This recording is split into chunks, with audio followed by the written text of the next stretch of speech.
Ladies and gentlemen, the University of Texas at Arlington and the Arlington Independent School District welcomes you to Maverick Stadium for tonight's district game between the Lamar Vikings and the Arlington Colts. Before we begin tonight's pregame activities, would you please stand for a moment of silence? Last week, 11 members of the Tree of Life Synagogue were killed shamelessly and senselessly as they worshiped, and 12 more California residents were killed last night. You will notice that our flags are at half-staff by order of the President for our friends in California. Please hold a good thought for these victims and their families as we observe this moment of silence.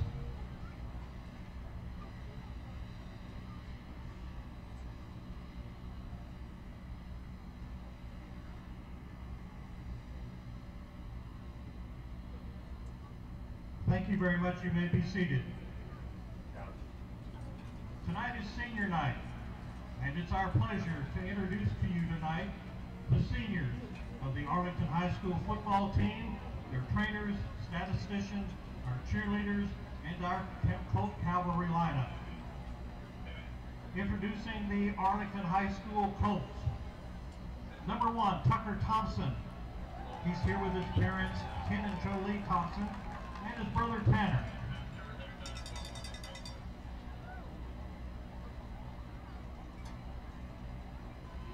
Number 3, Kyron White. He's here with his parents, Andrea Goodspeed and Keith White.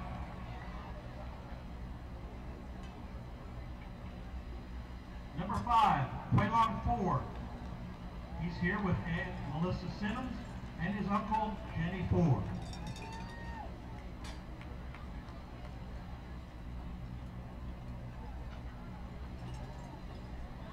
He's also here with his sisters, Shakira and Charissa, and cousins, Dontal and Brianna. Number 9 is Jeffrey Waldrop. He's here with his parents, Jeannie and Jeff Waldrop, and his brother, Justin.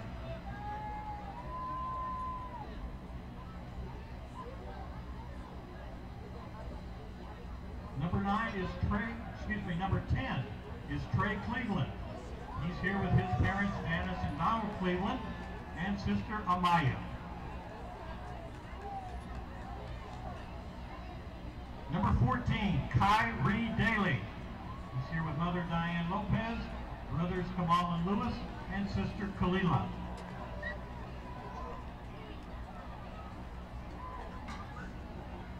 Number 19, Octavian McDonald, and number 17, Xavier McDonald. Here with mother Tressa Stewart and father Tawan McDonald. Also, sisters Teresa and Tanya.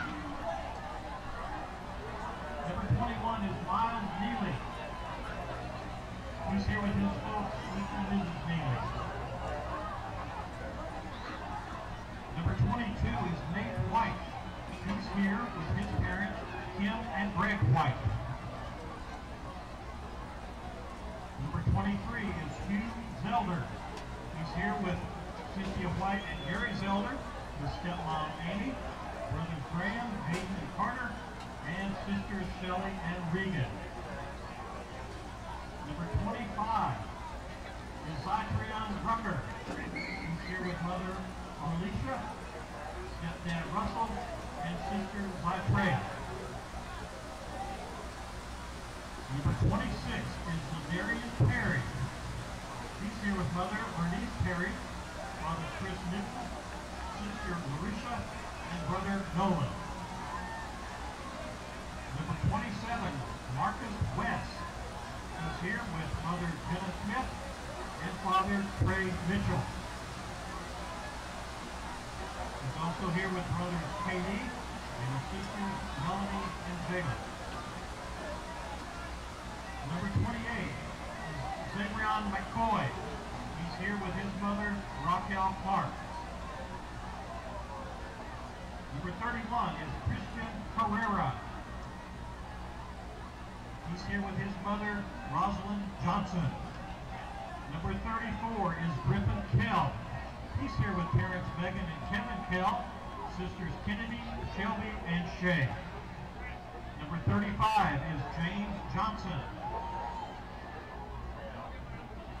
He's here with mom and stepdad, Javette and Steve Murray, and his father, James Johnson, brothers Joel, Mason, Steve, and Kevin.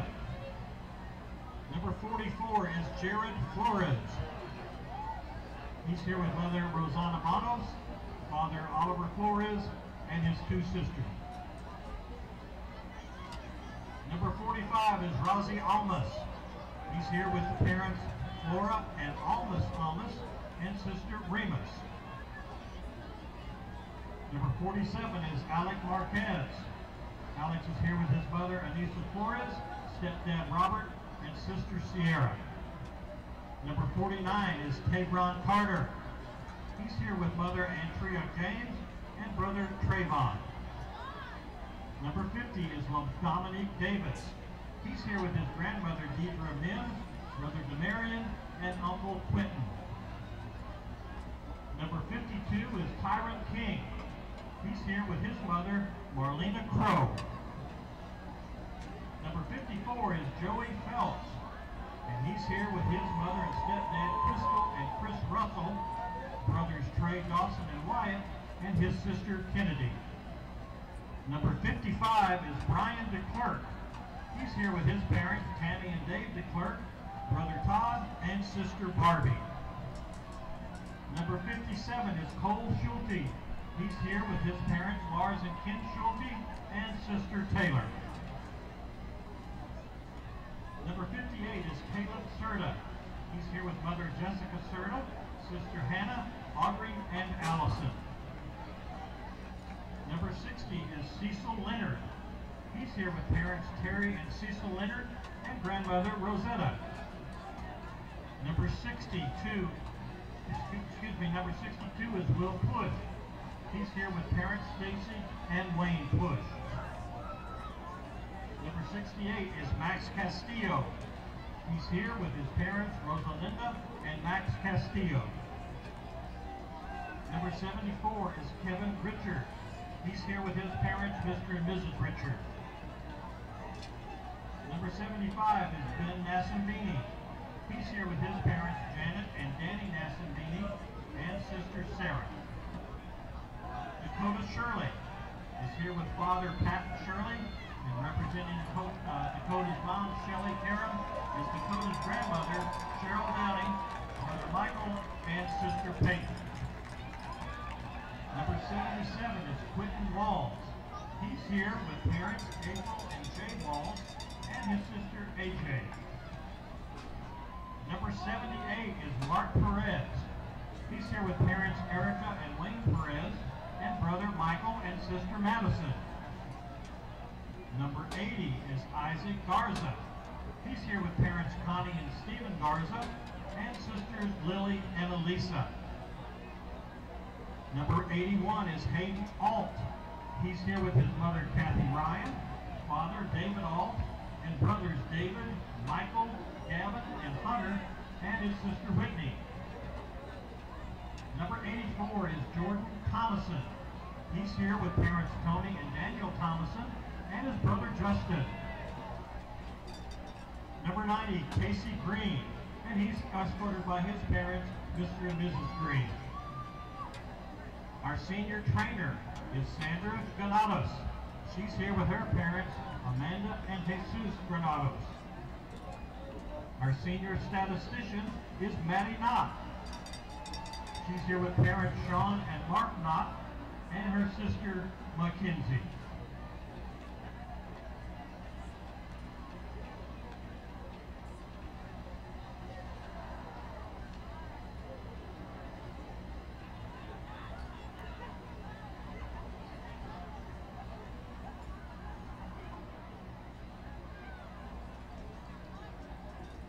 Ladies and gentlemen, these are your 2018 Arlington High School Colt Seniors. Big hand.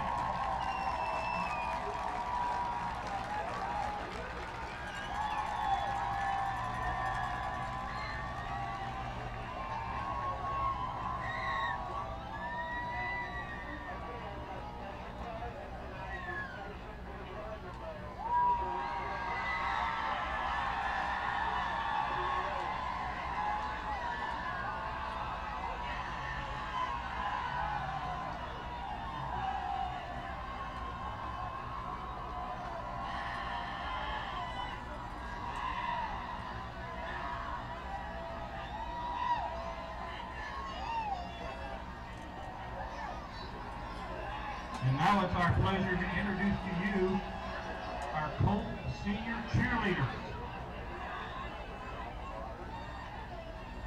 Maddie Bennett, she's here with parents Michelle and Don Bennett and brothers Rhett and Ty.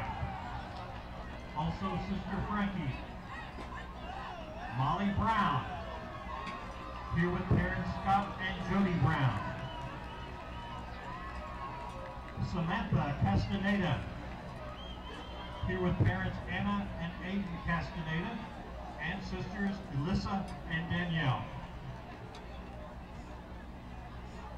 Anna Maria Campbell, she's here with parents Laurie and Sean Campbell. Yi Ho Chan, here with mother Tammy Chan. Haley Diaz, here with parents Marty and Fred Diaz and sister Allie. Zoe Diapert, here with parents Inez and Dan Diapert Jr. and brother Christian. Marcy Harden, here with mother Stacy and stepdad Chris Matthews, sister Kaylee, and Uncle Randy.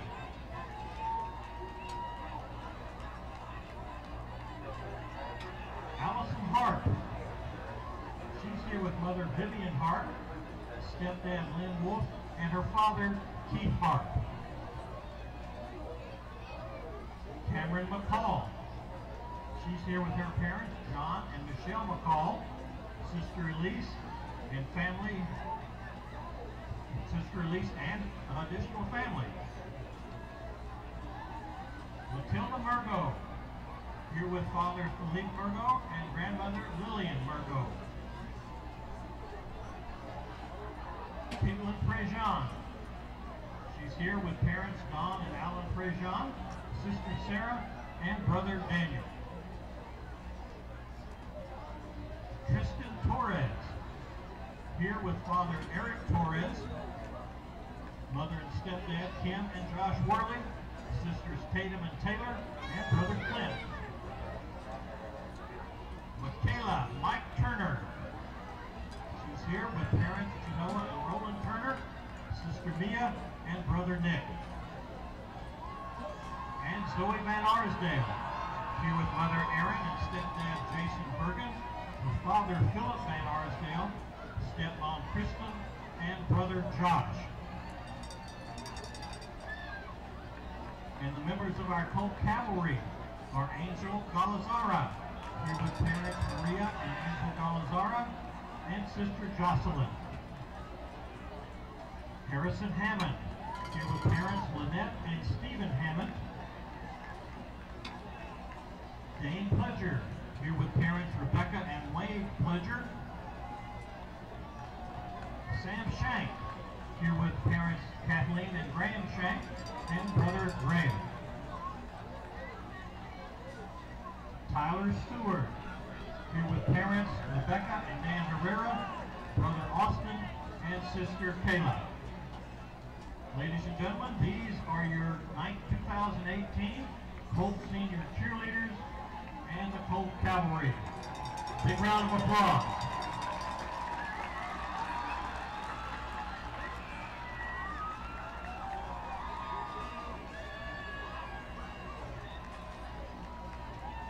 At this time, we direct your attention to the far side of the field and the Lamar High School Band as they will play the Lamar Viking alma mater played by the Viking Band.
remain standing for the alma mater of Arlington High School, played by the Colts Band.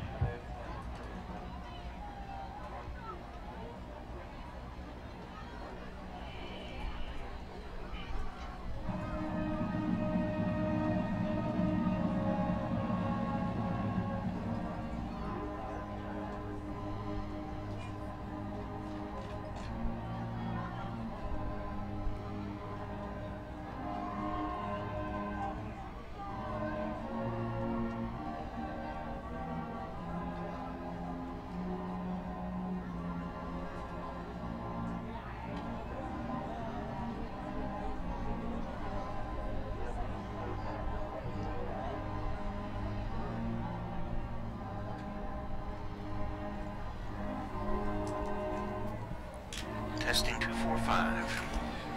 That melodious voice is from Steve Langford. This is Jay Ryan, and we offer you greetings for your arrival here. I got to turn down the volume here now at UTA Stadium, and we are going to watch the Battle of the 9-0s. The two teams tonight, the Lamar Vikings are the visiting team. They are 9-0 in the season, 6-0 on district play. Coincidentally, Steve, the Arlington Colts are 9-0 in the season, 6-0 in district play, and this represents the district championship game. This is the playoff game for the district. And so it's going to be interesting to watch. Both teams are very strong in their own way.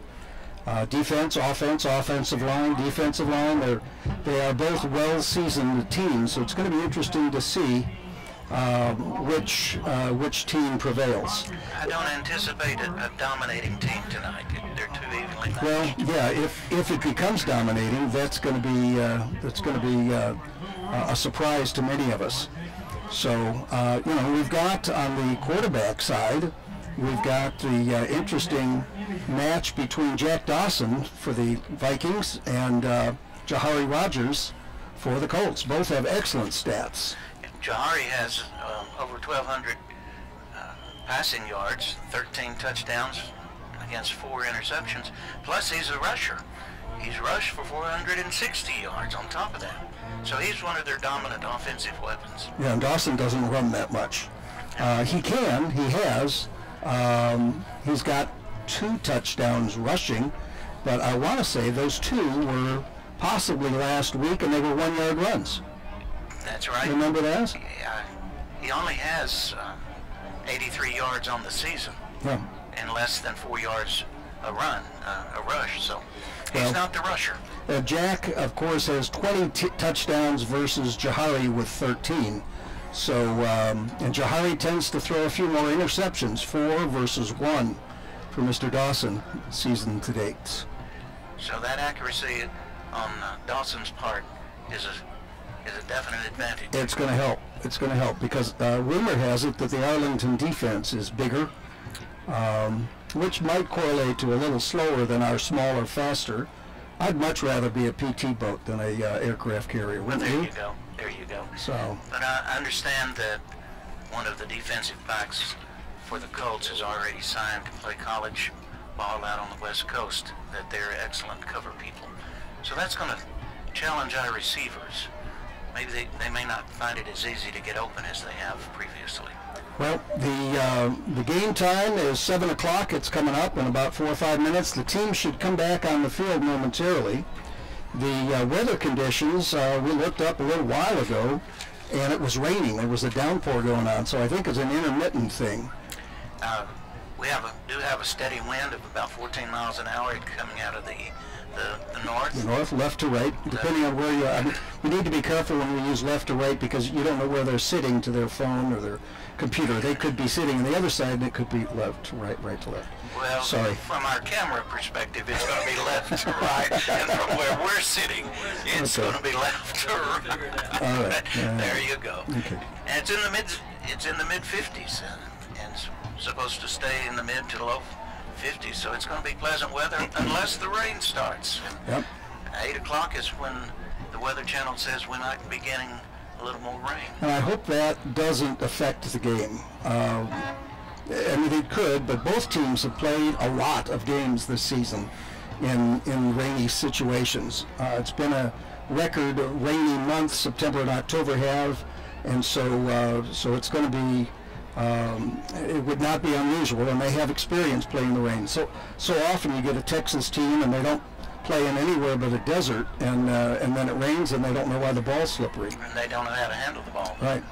But All these right. two teams will. Let me ask Al to read off the numbers of the captains for Arlington going out to the center of the field, and I will introduce them as the captains for the coin toss. And Al, if you would catch those as well for Lamar. But the Colts are as follows. Looks like we have number 3, Kyron White. Number 10, Trey Cleveland. Number 55 is Brian DeClerc. 77 is Quentin Walls. And 17 is Xavier McDonald. And number 19 is Trevion McDonald.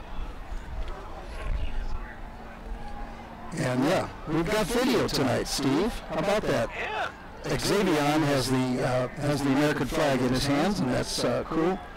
And we'll introduce the Lamar captains once they show up. But for those that are joining us, normally we're not allowed to do video because UIL rules on Friday night prevent that. So check your calendars, check your watches. It's Thursday night, and we are live video worldwide. Okay, Al, our centers, let's wait until they get over here on the sideline. They're rushing about a bit. Can you zoom in on those, Darren, on the coin toss in the center? There we go. All right, we're ready. Darren, who we got? Number 52 is Tahima. Number 7 is Dawson. Number 34 is Mercado. And number 2 is Gaddy. So they will now meet in the center of the field with the officials, and I'm sorry we do not have the officials' names.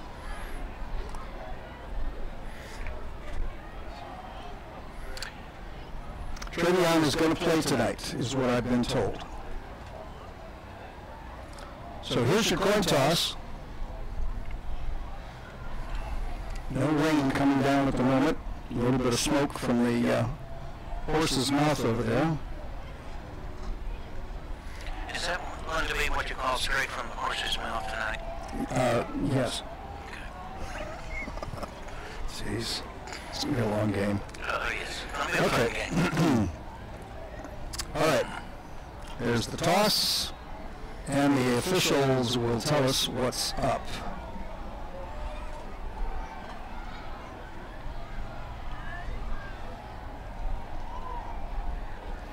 And the answer is, we're not moving very fast here, but this is the district championship, so this is important. It looks like the Colts, well, maybe not. I was anticipating. There's the coin toss. The coin was in the cup. Between you and me, quite frankly, this makes no difference. It's already been tossed. They already know what's going on. The Colts will defend the south goal. Lamar will defend the north goal. And Lamar will receive. So they won the toss, apparently, and they will receive. They will kick off to start the second half. But so now we go back, and our camera should zoom out wide, Darren, so that you can catch both teams running out of their sideline or end zone icons. So in the booth with me, of course, you've already introduced Steve Langford, and he has been doing color commentary with Bill Frawley a couple of times, and we appreciate their effort. But Steve's here tonight, and on stats is Tim Perry. Here come the Lamar Vikings.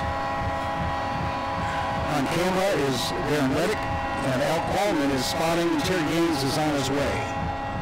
So that's the team for the Lamar Football Booster Club webcast. Lamar Vikings are on the field, and we now focus on the Arlington Colts coming out. Jeff Wolfskill is the longtime announcer for the Arlington Colts. I was talking to him before the game, and he admitted to doing this for about 32 years, which beats my 27. And I've done a couple of Lamar games, a couple of Arlington games in between here and there, but mostly Lamar and mostly home games only, with a few playoffs and other types of events. So once again, the players now have entered the field appropriately and lovingly have taken a knee, and now they are staring at the flag at the north end of the field. It's at half staff, and I would guess that the Arlington band will now lead us in our national anthem.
It's Thursday Night Lights.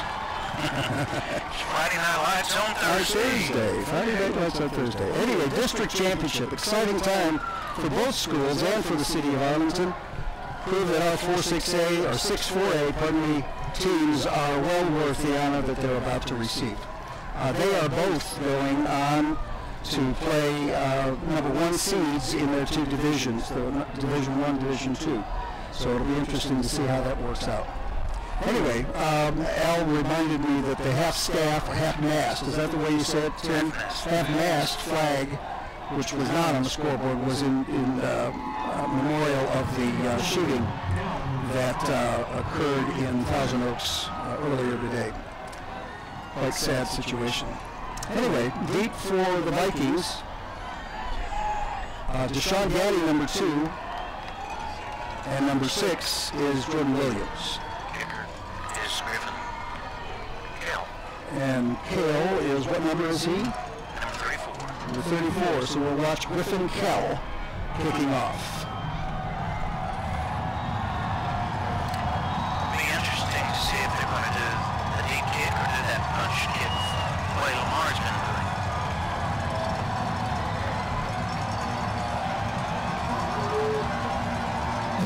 His kick is deep into the end zone. Through the end of the end zone. It'll be 1st and 10, Lamar Vikings on their own 25-yard line. Ball will come out to the 25-yard line on the touchback. That was about a 70-yard kick in the air. Well, the 14-mile-an-hour wind behind him, but still.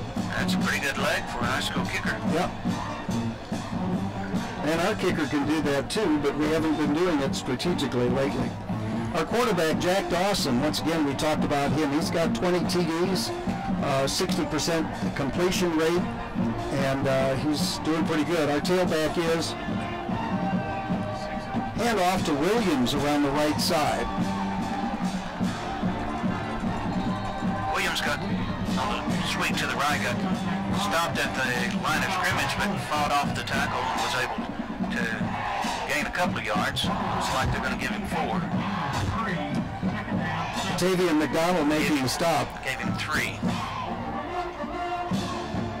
2nd down and 7 from the 23. Dawson takes it, throws complete to number 6. Number 6, Jordan Williams on the catch, brought down by 19, Tavian McDonald. Gain of 2 yards, so it's going to be 3rd down, the first 3rd down of the game. And about 4. Quick pass out there into that left flat. He had some running room, tried to cut back, and the defensive back stayed with him. Mayer on the near side. I can't pick off the numbers on the far side, but 2 receivers on the far side. 3rd down and 4. Snap back to Dawson. He completes the pass to number 88, and he makes it almost to midfield, to 49-yard line. To number 88 for Lamar,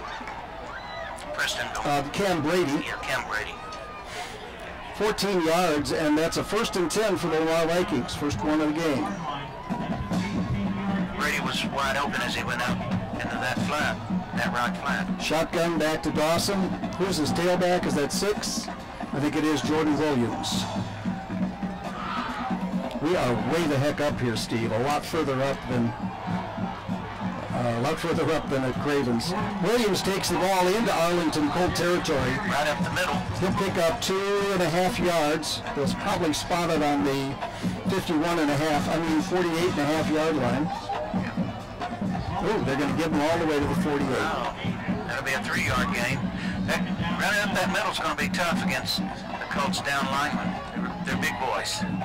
Dawson hands off. Oh, the big hit. Swept. Wilson hit by number 17. It was a big hit by Xavier McDonald. Pick up maybe a yard. Jordan was running left and cut back towards the middle, and boy, someone met him. A second 3rd down for the Lamar Vikings. 3rd down and about 5 from the 46. Dawson in the deep snap. Completes the pass at the 38. He dropped it. Incomplete is the call.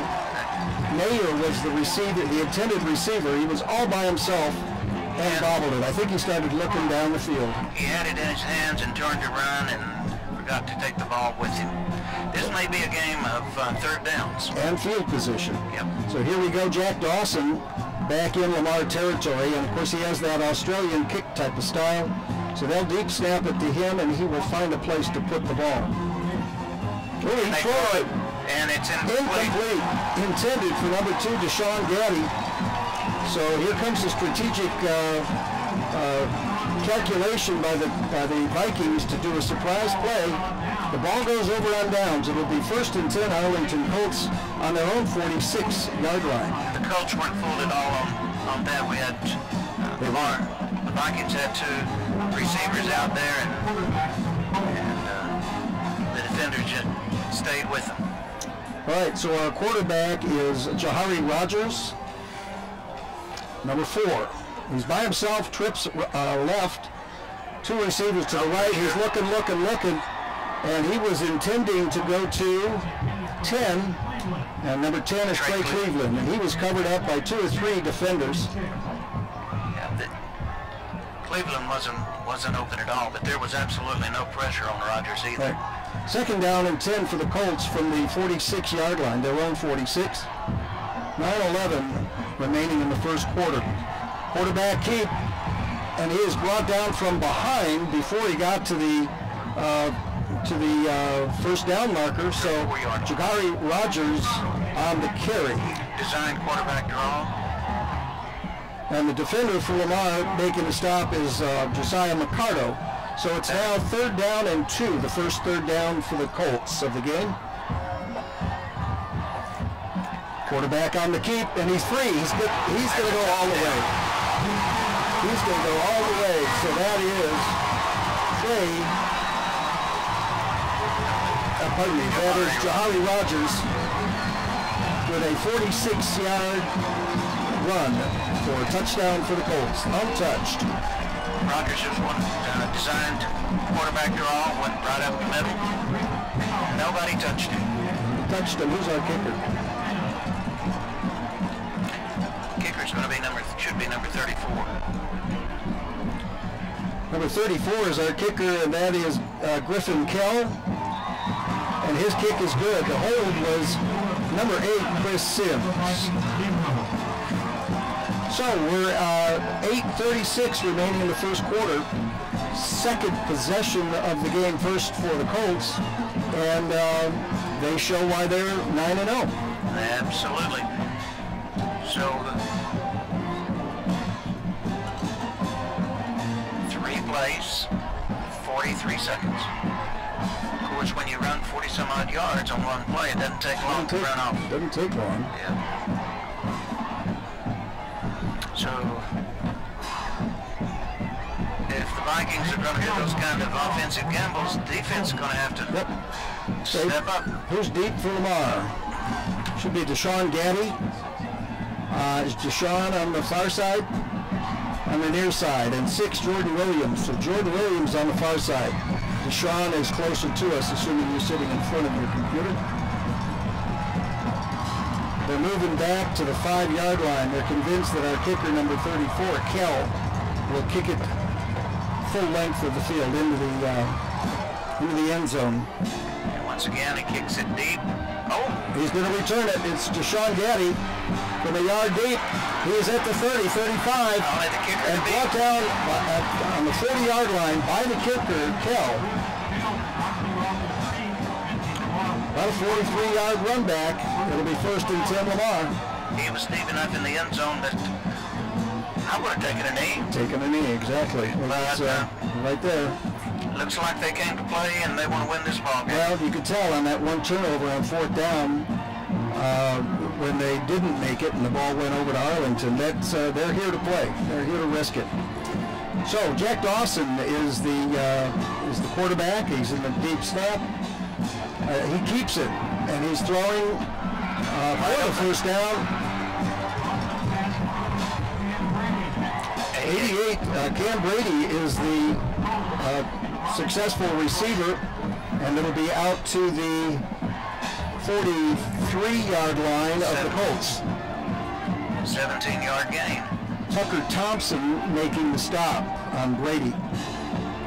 Running around the left side is number 6, Williams. He gets hit big time by number 21. And that number 21 for the Colts is Miles Neely. He gets stopped right at the line of scrimmage. The Colts have planned for these sweeps because those defensive ends are not giving any ground on that and stretching it out. No gain on the play out. 2nd and 10 from the 38. No, pursued afterwards. From the 43. Dawson's throwing deep and complete to number 5, Nair. Nair down. To the 5-yard He'll be line. down at the 5-yard line. 1st and goal, Lamar Vikings. The defender saving the touchdown was Caleb Tobias. How many yards? 36 yards on the pass play. Dawson to Nair. 1st and goal, Lamar. Dawson's in the shotgun. Up the middle, number 6, Williams. Oh, yep, they're going to call him a touchdown. Give him a touchdown. Williams from 5 yards out. Got hit and twisted, but the twist was able to continue the momentum into the end zone. Right up the middle. We got ourselves a football game, Steve. That's what it looks to me like. Let's...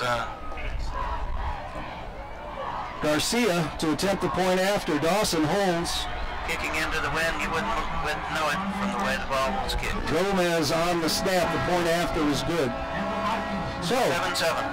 7-7, 7:08 remaining in the first quarter. It seems like we've been here quite a while already. 60-yard drive on 4 plays, minute 25 seconds. Took 1 first down in that momentum. We'd like to welcome Terry Gaines to the crowd. You're not working at this kind of level. You're not used to working Terry, welcome. at this level. So, I mean, Bill Frawley normally is doing what I do, and you know, Bill is well known to the Gaines family as well. All right, so we now have, this will be an interesting one because we have not been kicking deep, and now we're kicking into the wind, but Blake Ford, number 81, will be kicking for Lamar. And our deep players for the Colts are number 5-4 and number 29 Benson deep for the Colts. Which one is which? 5 is near us, okay? Ford to kick off. We'll see if he kicks it deep or not. Probably not. Nope, it's a pitch kick. Pitch kick. They didn't fair catch. Oh! Lamar gets the ball. It gets muffed and Lamar gets the ball. Number 2 got it. So Deshaun Gaddy gets there's a flag on the play. Let's see how it gets called here.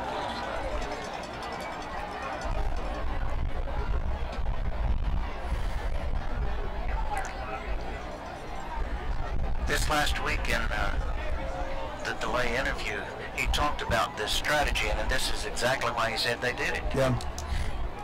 Here's the call. I bet you it's going to Arlington. Looks like they're giving them the ball, not Lamar. We're so far up here that it's hard to tell what happened in terms of that possession. Whether he fair caught it and then muffed it, and then a Lamar player fell on it, or what they're calling. We're not sure. But the Lamar defense is coming on the field, so Lamar is convinced that it's not their ball, I guess.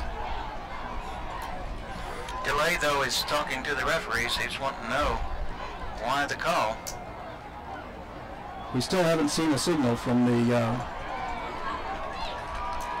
Okay, what are we... Interference with the catch.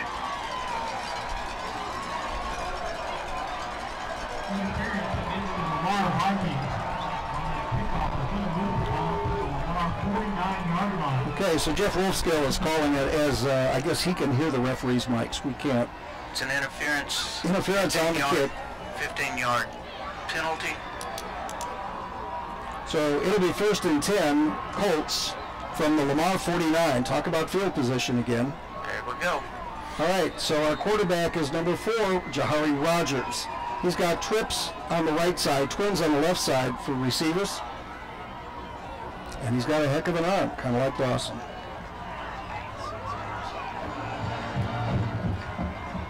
They're playing way off. He's going to keep.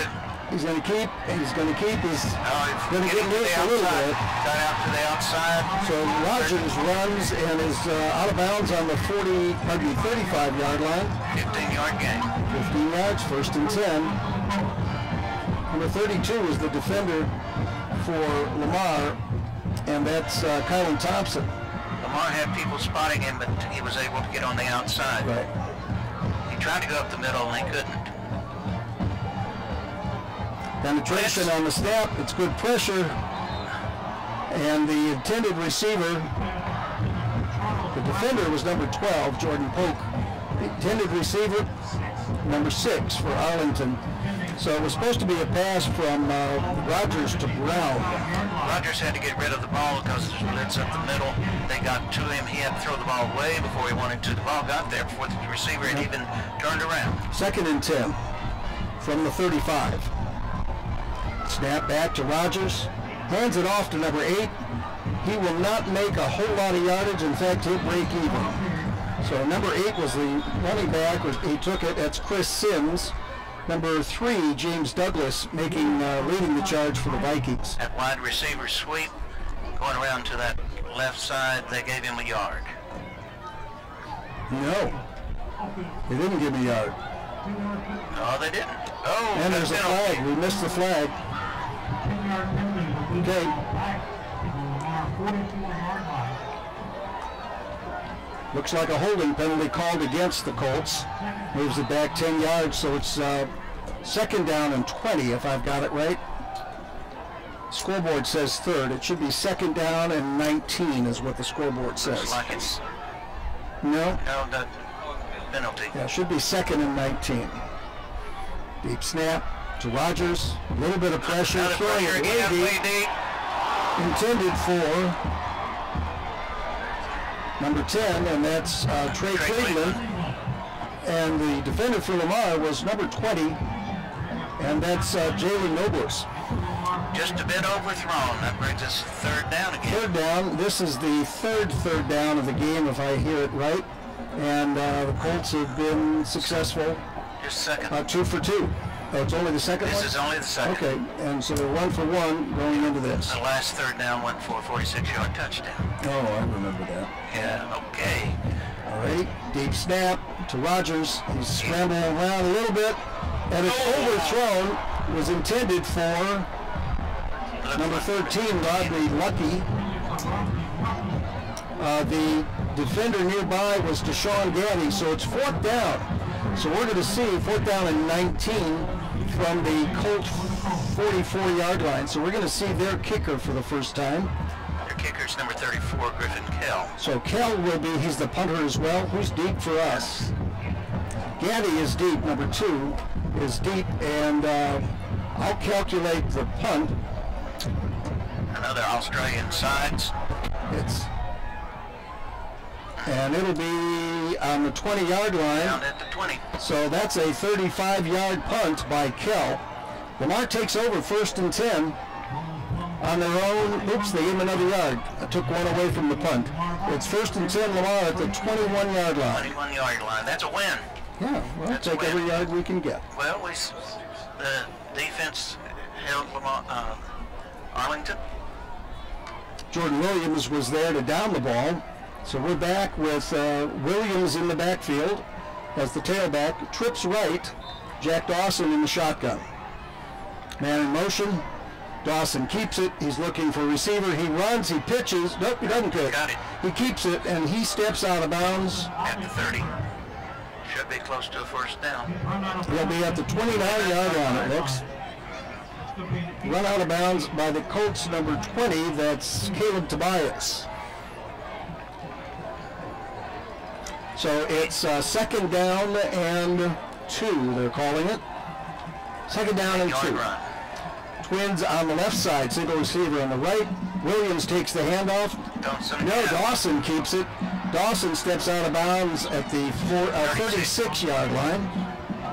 And it's first and 10 Lamar. Dawson on another run.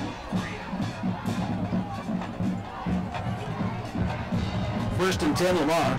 The Colt defender was number 3, Kyron White. So Rogers is one of the primary running backs for the Colts. Dawson may have taken that as a challenge. Yeah, he could have, because he doesn't run that much. We've got twins on Dawson's left side, single receiver on the right. Cam Brady in motion to switch sides. Dawson on the keep. I think that was a broken play. He'll lose a yard as he's brought down by number 51. That's Drake Stokes. That play was going nowhere. Now he looked up and he said, "Whoops." Second down and 11 from the 34-yard line of the Vikings. We're at 5:31, still in the first quarter in this championship game for the 6-4A division in the beautiful state of Texas. And not raining. Did I say that? It's not raining and the crowds have grown. Dawson, deep snap. He's got it. He's looking. He's being chased. He gets free. And he is trying to get to the first down. He's at the 41-yard line. He'll be a little bit short. So Dawson on the keep, and he's chased out of bounds by Ladarian Perry. They're marking it at the 40-yard line. So it'll be third down and 5, Steve. Yep. Dawson dropped back and immediately reversed field and scrambled to the left. Had a little bit of running room. We're going to have to go down and talk to the stats guys downstairs and see the stats on these guys. Dawson passing. Cam Brady gets it. First down, Lamar. Cam Brady, number 88 on the catch. 8-yard pickup. Number 14 was the defender making the stop. That's Kyrie Daly. 1st and 10 Lamar. Still in their own territory at their 47-yard line. Kyrie, 48-yard line. Brady reached down below his knees and caught that one on his fingertips and then started spinning. Right. All right. Twins to the left. Handoff up the middle to Williams. He'll gain a couple of yards. He hits a brick wall wearing the number 19, Atavian McDonald. Now at the midfield stripe. 13 for them. Oh, he's 19. Davis is having a hard time running up that middle. Dawson's pass complete at the line of scrimmage at the 50 to number 6, Williams. Number 21 making the stop, Miles Neely. That linebacker was with him all the way. He was his shadow. They gave him about a half yard. So there's another 3rd down. The sticks on the sideline still say 1, so they've lost touch with the world. It's tough when you get excited. 3rd down and about 8. Dawson back to pass. He's got Brady over the middle. He's got it at the 24-yard line. Pass complete to Brady for a 1st down. That was over. The defender for the Colts is number 20, and that's Tobias. So it's 1st down at the 22-yard line. Go ahead, Steve. Brady is stepping up in this game. He's become the primary receiver with Trey out. With Trevon? With Trevon out. Trevon West, yeah. His teammates call him Trey. Trey. Dawson in the snap, hands it off, up the middle to number 41. Number 41 is Caleb Phillips. He's tripped up after a few yards by White. They decided they needed a little more meat in there in that running back position. And Phillips has that. He's I think he's a sophomore too. At the 18-yard line, it's 2nd down and 5. A pickup of 5 by Phillips. Shows to be a sophomore. He's in there again. Yeah, Phillips in the backfield behind Dawson. Flag on the play, false start likely against the Vikings.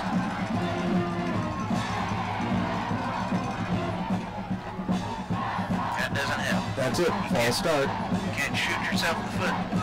I'm getting an indication on my clock that says that the weather, a rain shower, brief rain shower, will show up about 7:37, so about 5 minutes from now.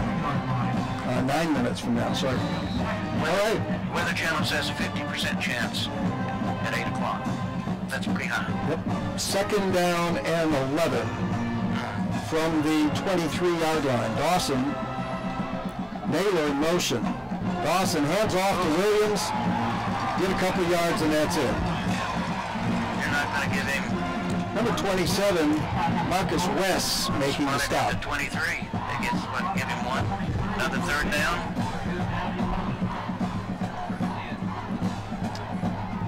3rd down and 10.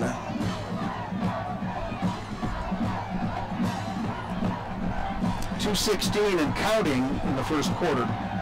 Still 7-7.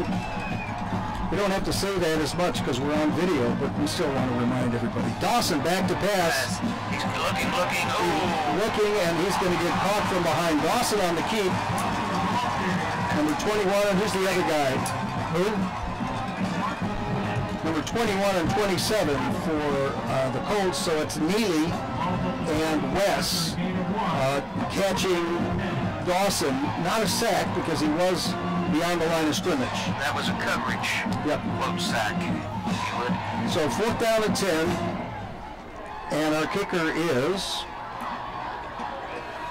number 81, Blake Ford will attempt the field goal. Brady will hold. So this will be, looks like the marker. Have to call a timeout because the play clock was going down. Timeout called by the Lamar Vikings. So where were they going to spot the ball, Tim? On the 30? Okay, so it's a 40-yard field goal attempt.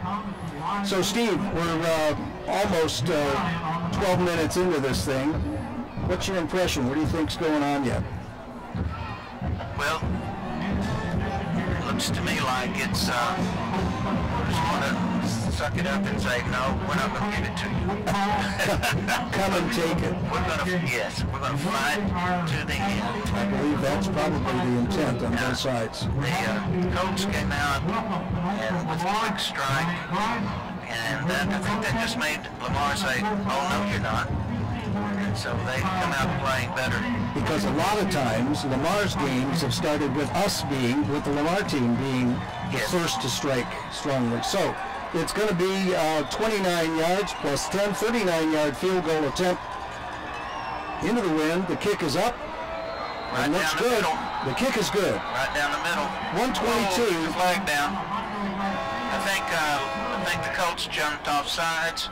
I don't take points off the board. Yeah, I don't think that would give us a first down anyway. It would just move it 5 yards. Here's the call from the official. Offside. Arlington Colts decline. Field goal is good. Score is 10 for the Lamar Vikings, 7 for the Arlington Colts, with 1:22 remaining in the first period. I'm wondering how often the Colts this season have been behind. Probably not very often. That's a good point.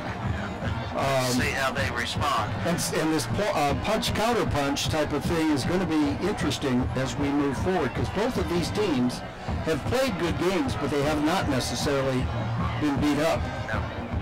Well, that drive started on the 20, went down to the 20. So that, 60-yard drive before settling for a field goal. And there were 9 plays there. Of those 9, 2 were passing plays. 4 minutes and 42 seconds, you know, that ball control might be important. Yeah, between field position and time of possession, that could be important because both of these offenses are quite powerful. Yep. This may be one of those who gets the ball last. Yep. All right, so Ford is kicking off again. We don't care about who's deep for the Colts because I don't think that Ford is likely to kick it very deep. Now the punch. He's true. There's the fair catch. Fair caught by what, number 14? Is that who that is? Kyrie Daly. Fair catches it at the 27-yard line. He was very demonstrative in that fair catch. I did not see that in the previous kickoff. You are correct. And The line of scrimmage will be the 27-yard line. Yeah. Down in Arlington. All right. So our quarterback is number 4, Jahari Rogers. 25 is the tailback. He's back into his right. That says Rucker. And tight end. Oh, he kept the ball. Fake that tight end sweep, and he's gone. No. All right. So that's Jahari Rogers. There's a flag on the play at the 42-yard line. I would think that might be coming back. It is. Everybody's kind of walking back to the old line of scrimmage. That's going to negate about a 47-yard run. They faked the wide receiver. So that was holding, correct? Holding against the Colts. I've not seen the call. Yeah, he's already called it. All right.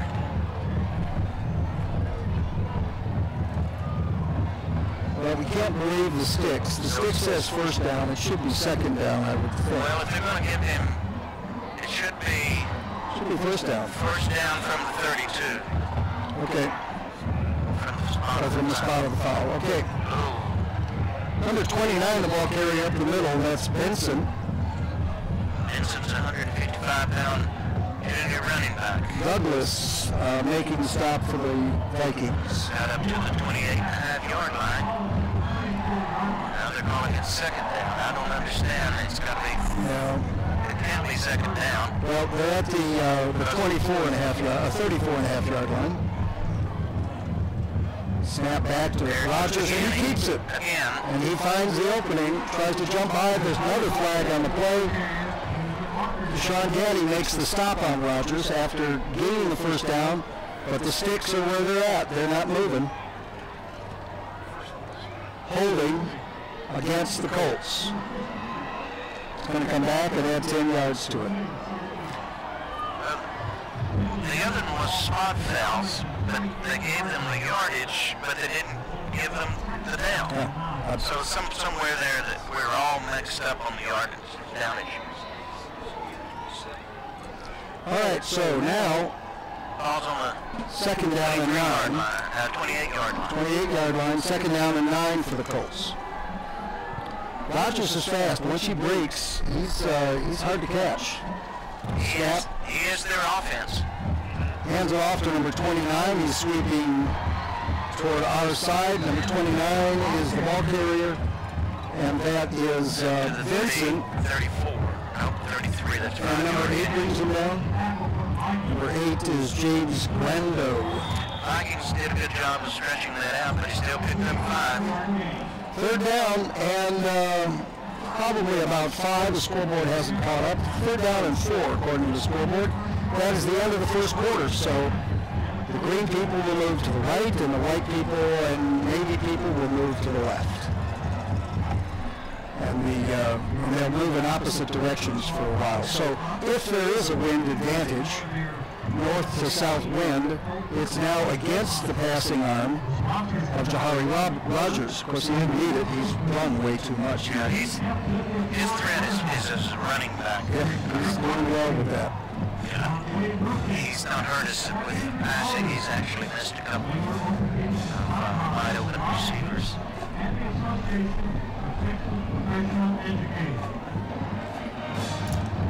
So, beginning of the second quarter, Lamar 10, Arlington 7. Log on to Vikings.com, LamarVikings.com, for your live webcast. Jay Ryan will be on the call. Maybe some publicity Getting some publicity there, Jay. from Jeff Wolfskill down there, letting everybody know that you can listen live. Of course, if you know that and we're here, you don't need to know it. There you go. But anyway, we want to thank the AISD for inviting us to be able to do this, and we want to thank the UIL for not blocking our video on a beautiful Thursday night.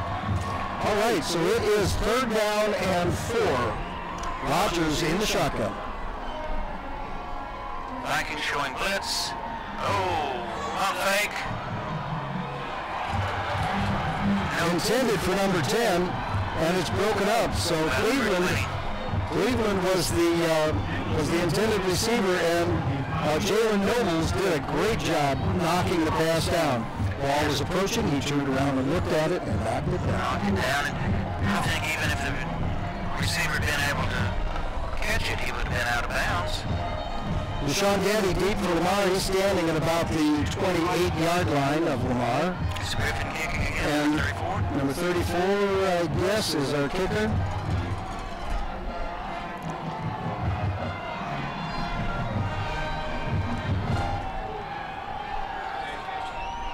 They're caught. At the 37-yard line. So from the 33 to the 37,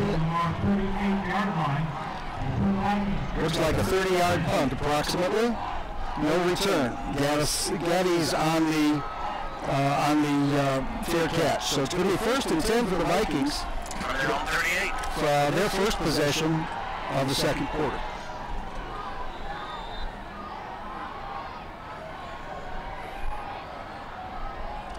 Dawson, and who's our backfield? Is that 6? Looks like it's 6. No, it's not. 41, so Phillips. Phillips And gets the Phillips ball. gets the handoff. Big hit. Wow. Phillips out to the 44-yard line. Number 51 on the tackle 6-yard gain. for the Colts after 6 yards. That's Drake Stokes. He made Stokes pay for that tackle. Yeah. He just ran through him. Well, there's a different style between Williams, number 6, and Phillips, number 41, and it's called pounds. It's called size Size and momentum. and momentum. Yeah. Williams again. No. Dawson. Dawson on the keep. He's got the first down into Arlington. Oh, and then he pitches. There's a flag on the play. Might have been a forward pitch, yeah. Dawson had the first down. As soon as he pitched the ball, they threw the flag. Holding Lamar. That was the call. So we don't know whether it was a forward pitch or not. Well, it was. That's a pass. Well, yeah.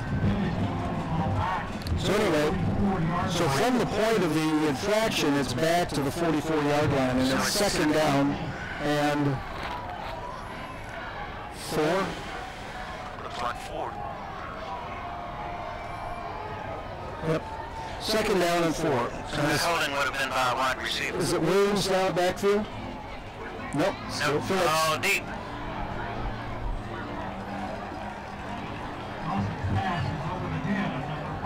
Gaddy was the intended receiver. The defender for the Colts was Thompson, number 1.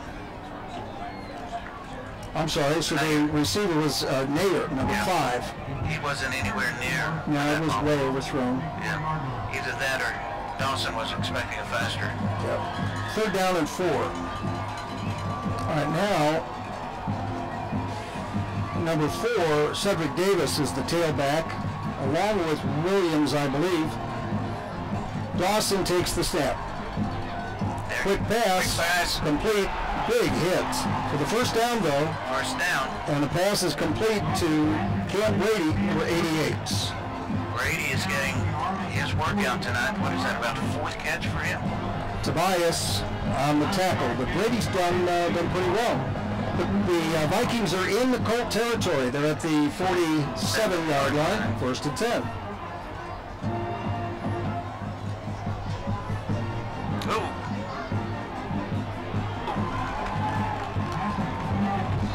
Gain of about 2 yards. The pass is complete to number 4 for Lamar. That's Cedric Davis out of the backfield. Davis is going out. Who tackled him? The tackler for the Colts was Tucker Thompson. Gain of 2 yards on the play, so it's second down and 8 from the 45-yard line. These kids are hitting hard tonight. Our tailback is Williams, number 6. Is it? I guess so. Oh, Williams caught in the backfield by number 17. Xavion McDonald making the tackle. What this is saying to me is that the Colts have scouted and they are aware of that sweep. Yep. And they have someone. They've taught him how to do it. Taught him to blitz right in there because it was just like a bullet straight at him. Third down and 12, I think. Third down and 12. Long.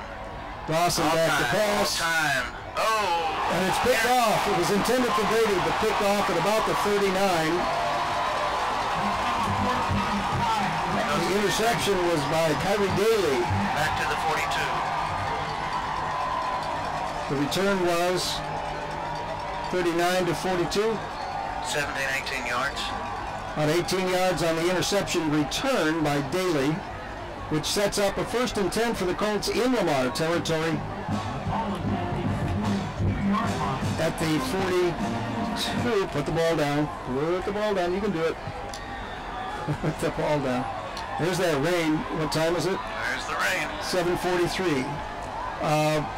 All right, so from the 42-yard line, it's 1st and 10 Colts. Rogers on the keep. He's contained a little bit. In fact, he will lose a yard. Leading the charge for Lamar is James Grando. And we have a downpour. That's a weather report, not a game report. Yeah. They may have gone to the well too many times with Rogers. Oh, I'm sure he'll play. Oh, yeah. But this weather should pass after a few minutes, but that's all right. But Grando, there in that outside linebacker position, was just holding his ground and wasn't going to let him get by. Did a good job stringing that out. Awesome, too. Deep snap. Back to Rogers. He hands it off. No, he's got it. He's got it again. He's caught worse. He's brought down at the 48-yard line, so a loss of another 3 or 4 yards. Number 3, James Douglas, leading the charge for the Vikings. So here's the Lamar defense showing up. Well, Lamar's decided that they're going to stop him first and make somebody else beat them. And so far he hasn't beat them with his arm. And now they're picking up on his run. Third down and 14 from the Lamar 47. for a pass. Rogers back to pass. And it's incomplete. The 20 was the defender, Tim, so he would have been way short of Nobles was there on the defense. The intended receiver was Cleveland. All right, so it's fourth down. And fourth down and a little bit short of an Uber ride to get a first down. And deep we have Gaddy. And punting we have Kelp, number 34. And they'll be punting from the 47-yard line. The snap, the kick. Oh, it gets blocked! It's blocked, and they're going to pick it up. Get on the ball, get on the ball. No. It gets blocked, and Lamar recovers it at the 20-yard line. Number 20 is the one that recovers it, so that's Jalen Nobles. Blocks the punt.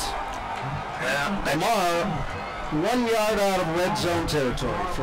That showed some coaching too, because that's that soccer-style kick, and they went straight for that position. That side, they knew what side he was going to kick to. And went in behind the blockers. I thought maybe they were going to be able to pick it up and run it in, but 7:49 remaining in the second quarter. In the first half, 7:49. Vikings 10, Colts 7. Dawson in the shotgun. He has the pass, he's looking to pass, and he was going to throw it to Brady, and he threw it over his head. Nobody knew him. Brady was wide open in the flat. That ball may have, that rain may be a factor. It's still raining. Second down and 10. It has let up a bit. I think we're probably stuck with this kind of weather for the duration tonight. I'm a lot happier up here than down there. Well, yes. Okay, sorry folks. But if you're listening, you're at home. Anyway, second down and 10 from the 21-yard line. Dawson in a shotgun. He's got it. Hands it off to Williams, who is down to the 15-yard line. 14. They're going to give him to the 14. The defender for the Colts, number 3, White. They're going to spot the ball at the 14-yard line. So it's third down, another third down, and 4 for the Vikings. Great run that time. Twins right, single left. Get the hold quickly. Dawson takes the snap, up the middle. Oh, there you go. He should have the forward progress for the first down to the 10-yard line, and he will. They will. Who was the runner? 40. Number 4 was the runner.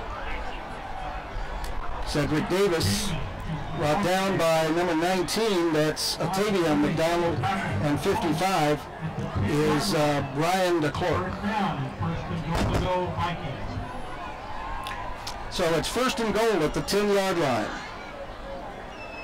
Up the middle, and he breaks free. Williams gets the ball, almost knocked down, redirects himself, probably no gain, although this referee on the sideline is marking it about the 7-yard line. So they could give him 3 yards. They did. Yeah. He refused to go down. Williams down to the 7-yard line, so it's second and goal at the 7. Now the rain is hard again. There's a great group out tonight to watch this game. It is the championship. Yeah. Dawson back to pass. He's going to keep it. He's going to run with it. He's going to lose. He's going to lose some ground. So he's brought down. 19. He's brought down by number 17. Back to the 18. Xavier McDonald's back out to the 14-yard line. 7-yard loss on the play, so it's going to be third down and goal from the 13. From the 13. The referees are holding the ball, trying to keep it covered somewhat until they break the huddle. Yep, somewhat I think is the operative word. That's the operative word. 5:40 and counting in the first half. Dawson back to pass. You're going for it all. Throwing it to the corner. Oh! Brady was the intended receiver. It was over his head. He was pretty much in the open though, wasn't he? Yeah. Dawson was thrown to the pile to a spot. And 14 was the defender for the Colts. Brady just hadn't gotten there. If he had thrown for the receiver, he might have had a chance because he was open. Garcia to attempt a 30-yard field goal. Dawson to hold. Gomez to snap. Snap is good. Kick is up. No good. He missed it to the right. That's the first one this year, isn't it? That's your ring coming in. That the snap was a little edgy, and putting it down clean enough for the kicker to kick was the problem. That's a win for the Colts. But Lamar did take up 2:20, 2 minutes and 20 seconds in that drive. With so if time is value, remember that was the blocked punt, so that turnover led to the time consumption. No points, yes, but still.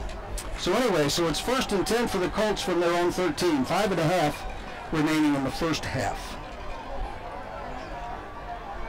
Rodgers, number 14.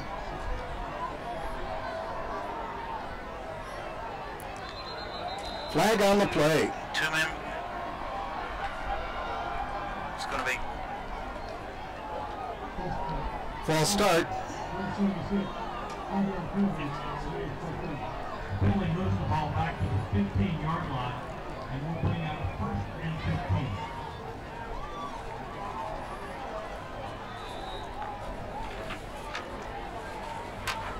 Rodgers in the backfield by himself. No, there is one. 15.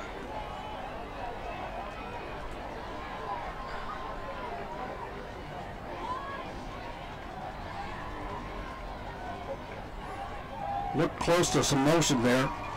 Rodgers. Is Rodgers the ball carrier? Rodgers the ball carrier. Okay, Rodgers the ball carrier. He was gang tackled. Yep. All right. What the defense is Terry wants to give Grondo the lead, like he was the one carrying the credit card. What the defense is doing is keying on Rodgers. They're not even following the fakes anymore. Yeah. Well, and that was important to learn. Yeah, well. So a loss of 4 yards back to just past the 15-yard line. Pass intercepted, almost knocked down. So it was intended for number 10. So it was intended for Cleveland. Let's give credit to number 20, Nobles, as the defender knocking the pass down. He's had a couple of those already tonight. He got around the receiver and knocked it down. I thought he was going to just take it, but he didn't. Looks like the weather is down to a slow California fog. In other words, a heavy fog. Light rain? Yes, light rain. And it is 3rd down and 14. And the line of scrimmage is on the 16-yard line or thereabouts. Another pass play. Rodgers is taking up the middle. And he is going to get caught at the 20-yard line. At the 19-yard line. Well, spotted at the 19 and a half. Rodgers got caught by Gaddy's. Gaddy's quit. And Javion Moore also in on the stop, if I heard my spotters correctly. So it's 4th down and 11 at the 19-yard line. The rain is, once again, it's down to a mist, so it's not critical at this point. So from the 19-yard line is where we're doing this punt. Great stand by the Gaddy's is deep. Almost goes over his head. Yep. Nice punt, though. Gaddy's is going to take it. Whoa! Fair caught at the 41, and he was hit by the defender. He was on his knees and still got hit. On his knees, caught the ball, got hit, but they didn't call interference. So that was an interesting call. So it's going to be, with 3:54 remaining in the first half, it is going to be 1st and 10 Lamar at their own 41-yard line. Let's see if they march it down. So that was a 40-yard punt by Kell. Single tailback, trips left. Dawson hands off, keeps it, and throws it into the ground. Now they're going to call it a lateral, recovered by the Colts. Nobody's excited like it's happening. It hit the ground. The referees are discussing it. They're going back, the lineman's going back to the...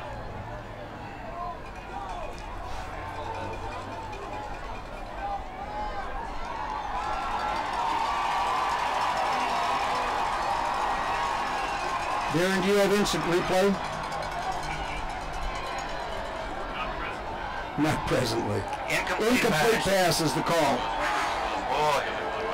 That was being discussed very heavily by our Zebras. And that was a break for the Vikings. Second down and 10. Could have easily gone the other way. Second down and 10. Dawson and who's our tailback? 41 Phillips in the backfield. Dawson's trips to the left side. A little more assertive with that. Hand off to Phillips around the left side. It's a big crowd there, but Phillips cuts in, picks up about 4 yards. Number 51 making the stop. That would be Drake Stokes. Coach strung it out. Phillips cut in behind him and was able to pick up 4 yards before the linebacking core greeted him. Scoreboard's giving him 3. That's probably right. Third down and 7. Another third down for the Vikings. Looks like about 6 tonight. Oh, Dawson's pass. We're not sure who was intended to. Maybe number 6 back there, Williams. Incomplete, so the ball's going to go. It's going to be 4th down, and Lamar gets to punt. So Jack Dawson gets to punt. Deep is number 1. Is that what I see? Tucker Thompson deep for the Colts. Lamar from their own 44-yard line to punt. Oh, high punt. Dawson's kick. Snap. Very good kick. Down it's to caught at the 11 or 12. Didn't call a fair catch. He's still returning the ball. He's outside the 45-yard line. So Lamar and a flag comes in. Lamar. So about were down there, but they just do it as though he called a fair catch. It's about a 44-yard punt, and then if you take it from there back to the 46-yard line, to the 46-yard line, it's going to be personal foul.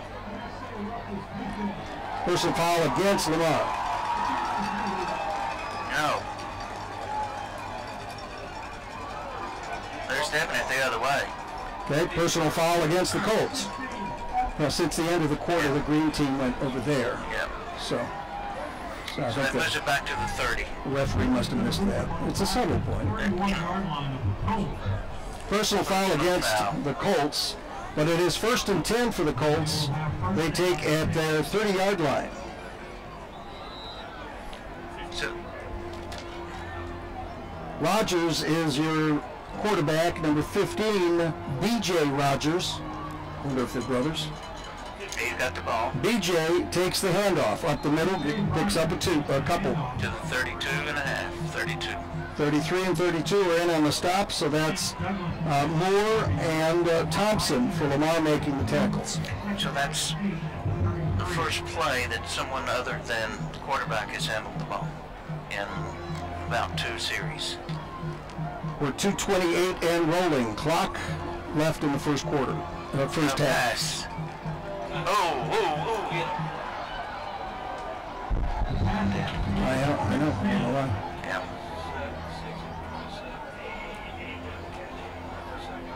Are we plugged in over there? We're plugged in, but I'm not hearing anybody. There we are. Whoop. That's it. Sorry, folks. 28-yard line.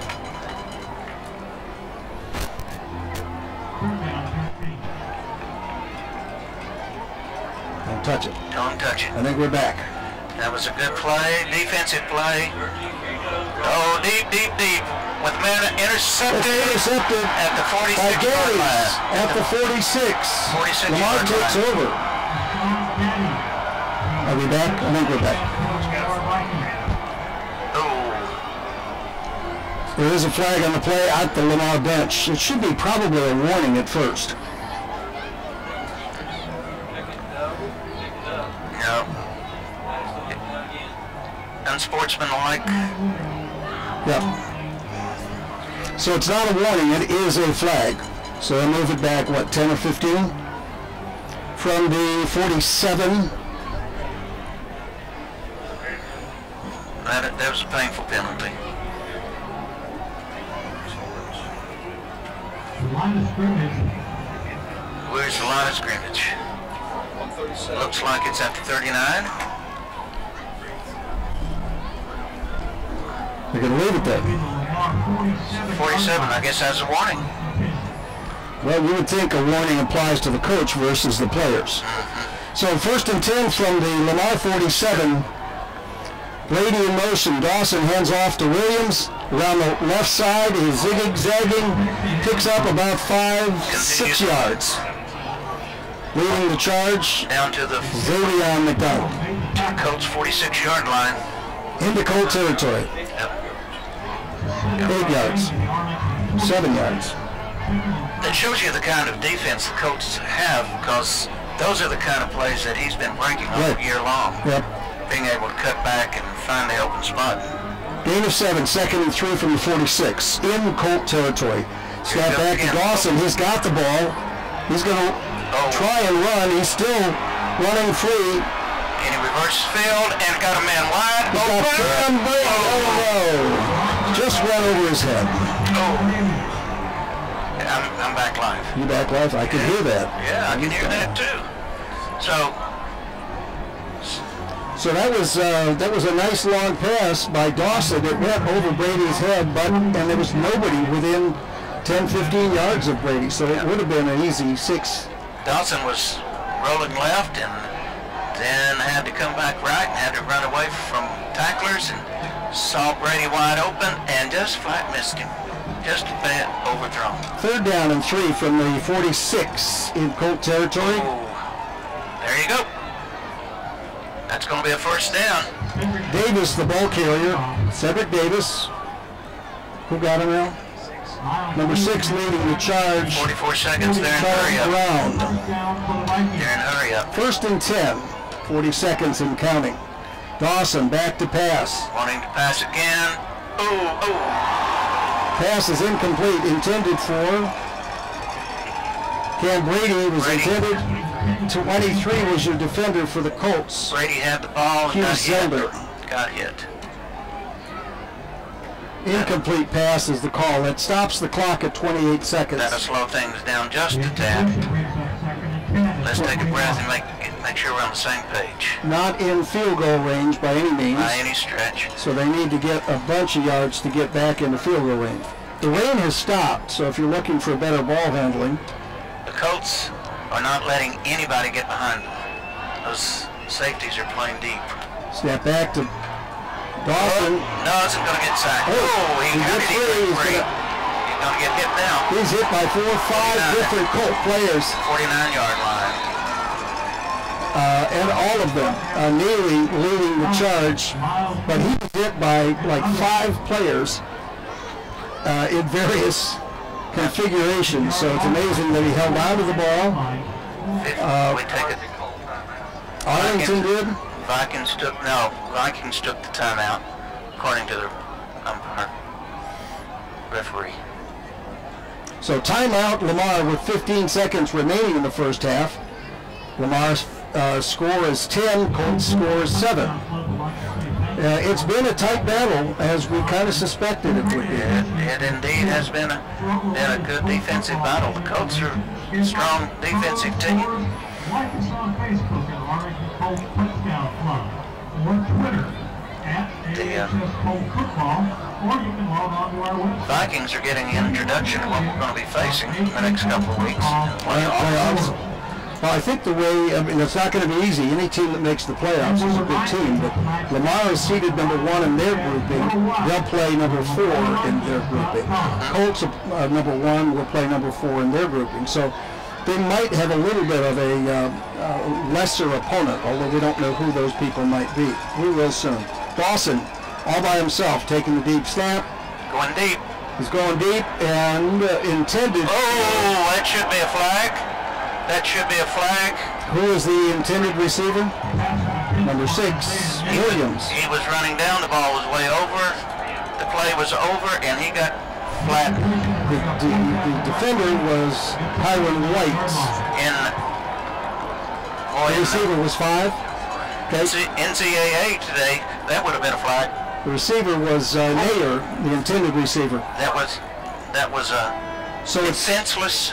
Interesting. Watch. All right. So Dawson is in to punt. Nobody's deep for the Colts. And what that would have done would have put us in field goal range. And he does indeed punt it, and it goes out of bounds with 3 seconds. For 3 seconds, and it's going to be at about the 28-yard line. 1st and 10, Arlington, and the clock ran to 0. I'm not sure what that means. First down.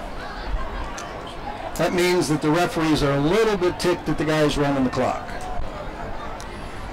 No comment. No comment.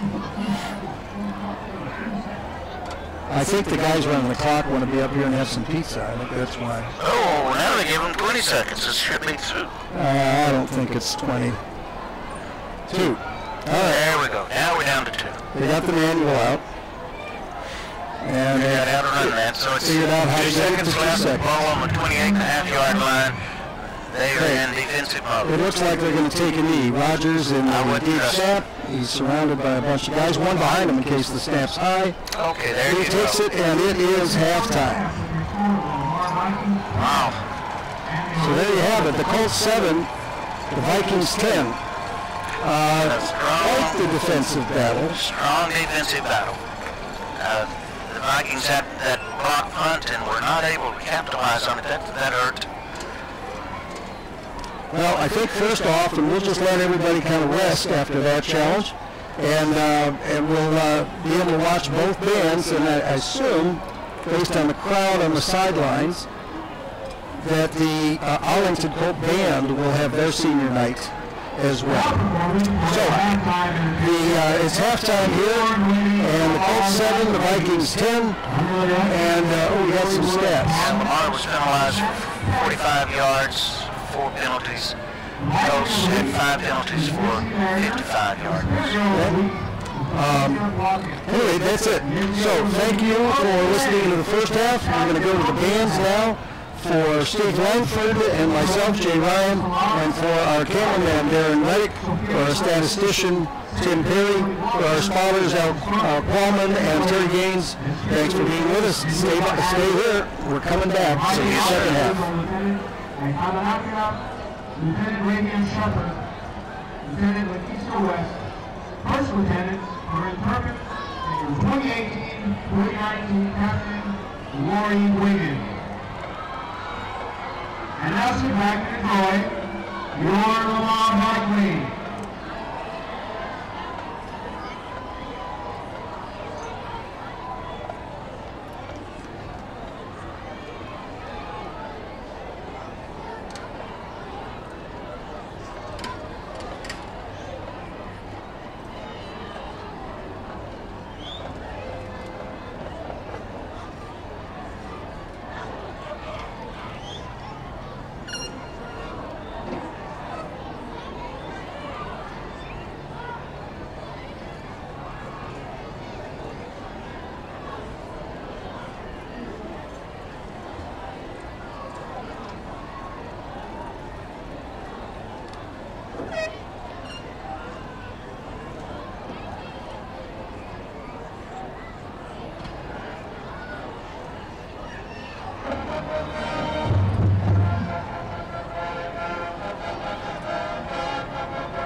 Hopkins are sponsored by Big Axe Sign and Design, Austin agent Amir Nakano, Mahati Weber Attorneys, Jason Plott and Fine Art, PFW Inc., NPS Dental, and Crosshair.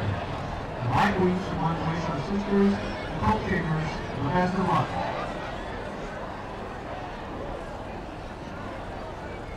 And congratulations to Jeremiah Pham and Member of the Week.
Good evening, ladies and gentlemen, and welcome to tonight's halftime performance featuring the Arlington High School Colt Marching Band.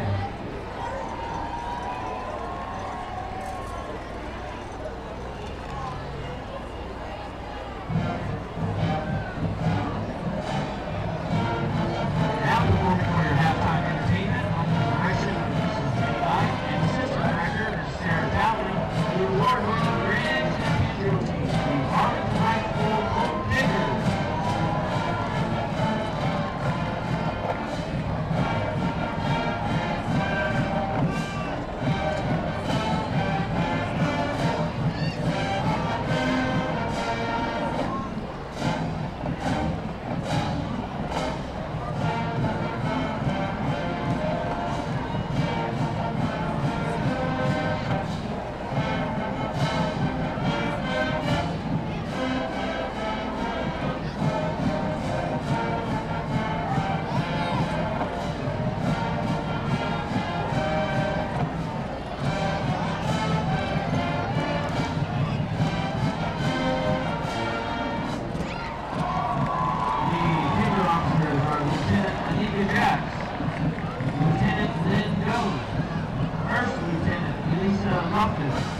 And in the center, Captain Reagan Brown.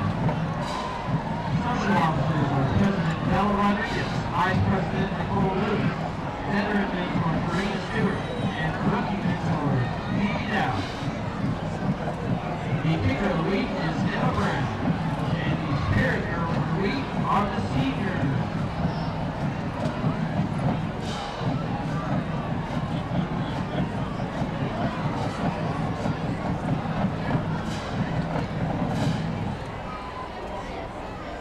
And now, sit back and enjoy while the Colt Kickers perform their cheer routine to Have You Got That Spirit with soloists Quentin Sims and Kara Hicks. The Big Kickers.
Good evening, ladies and gentlemen, and welcome to Heart of Coal Country.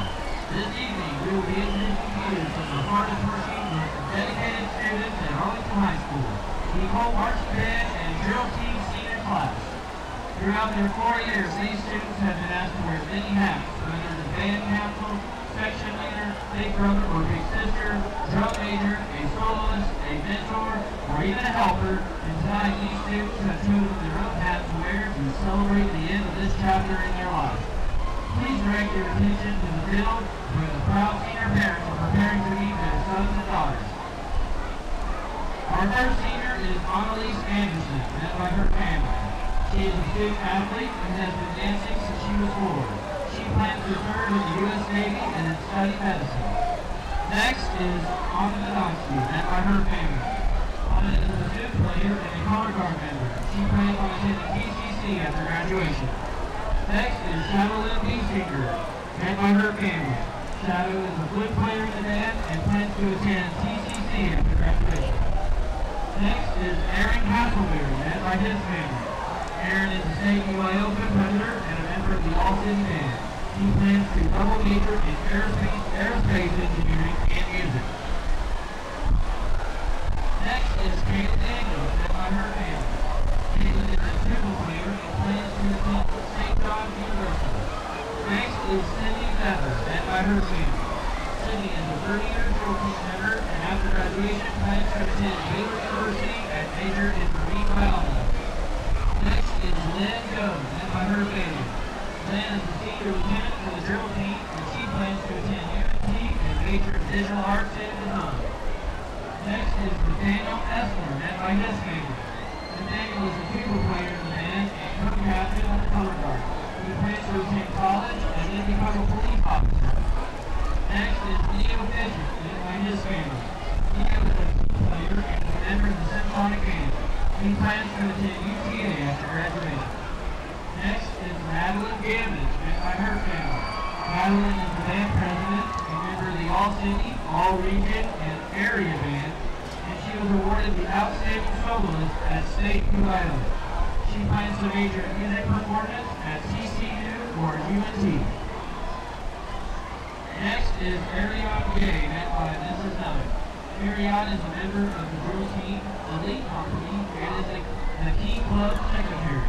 She plans to major in mathematics and computer science. Next is Amari Gibson, met by her family. Amari is a guard lieutenant, is an all-star for NCCA, and is the president for Sign Club. She plans to study forensic psychology in college. Next is Debbie Gonzalez, met by her family. Debbie is in drill team, IB, Avid, and is a kicker of the week. She plans to attend Stephen Boston and major in nursing. Next is Nick Goodman, led by his family. Nick is a saxophone section leader and plans to attend college. Next is Kirsten Gray, led by her family. Kirsten is a member of the color guard and winter guard. She plans to attend Texas Tech University and study pre-med. Next is Sierra Harold, led by her family. Sierra is a flute player and a senior representative and is a member of the All-City Band. She plans to attend Texas Christian University and study social work. Next is Elias Hernandez, led by his family. Elias is a member of the All-City and All-Region Band and is a solo ensemble competitor. He plans to attend Carleton State to study veterinary medicine. Next is Karen Hicks, by her family. Solo trumpet player and a third instrument player. She plans to attend UTA to study criminal justice. Next is Tommy Holloway, met by his family. Tommy is the band's head coordinator and second competitor who plans to attend college with open education. Next is Justin Hunter, met by his family. Justin is a clarinet player and a member of the All-City, All-Region, and Area Band. He plans to attend UNT with clarinet performance. Next is Anika Jacks, met by her parents. Anika is the drill team since after graduation. She plans to complete drill team and become a veterinarian. Next is Annabelle Jordan, met by her family. Annabelle is a clarinet section leader and a member of the All-City Band. She plans to attend next senior and major in missionary studies. Next is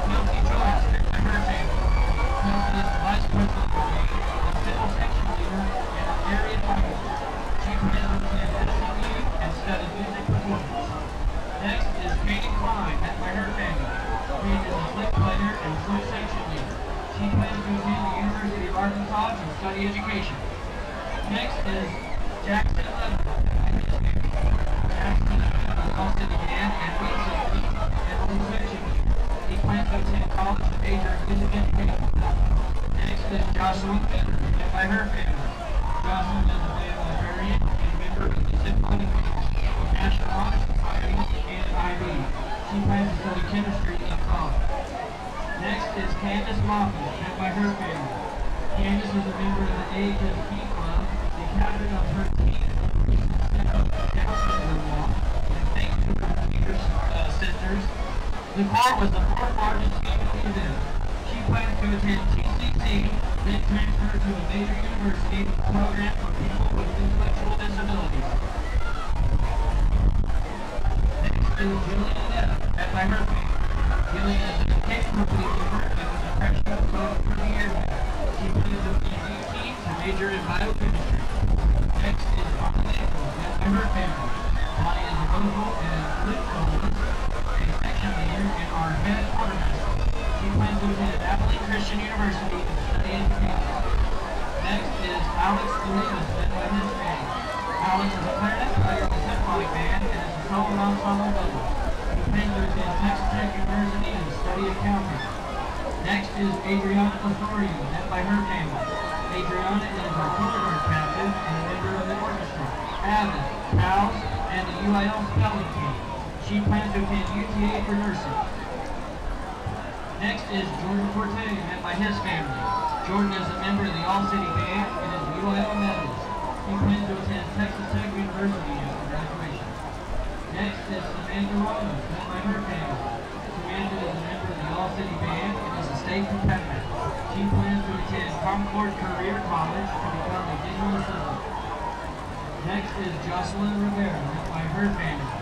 Jocelyn is a drum captain and is a member of the All-City Band, National Honor Society, and is a UIL medalist. She plans to major in marketing. Next is Melissa Brooklyn, led by her family. Melissa is a drill team member and kicker lead. She plans to attend TCC and transfer to a four-year university. Next is Isabella Rodriguez, led by her family. Isabella is the kicker program president and a member of the National Honor Society, choir leaders, show choir, and editor of the AHS Literary Magazine. She plans to attend Baylor University and study creative craft. Next is Rachel Rosman, led by her family. Rachel is a member of the drill team, choir, and theater. She plans to attend TCC and transfer to Oklahoma University and major in musical theater. Next is Sky Searcy, led by her family. Sky is our senior drum major, a member of the All-City, All-Region, and Area Band, and plans to attend the University of Arkansas for music education. Next is Kendall Steve, led by his family. Kendall is a euphonium player in the Wind Symphony, and he is a member of the All-City Band. He plans to attend college for architecture. Next is Giselle Serrano, led by her family. Giselle is a member of the All-City Band, the National Honor Society, and is a UIL medalist. She plans to attend UTA and major in nursing. Next is Quentin Sims, led by his family. Quentin is a trumpet section leader, a member of the All-City, All-Region, and Area Band, and plans to become an auto diesel mechanic through UTI. Next is Casey Lynn Smith, led by her family. Casey is a spirit girl of the week and is an art student. She plans to attend UNT and major in art. Next is Catherine Taylor, led by her parents. Catherine is the pit captain and is a member of the All-City Band. She plans on going to the Culinary Institute of America in New York after graduation. Next is Robert Tirapatna, led by his family.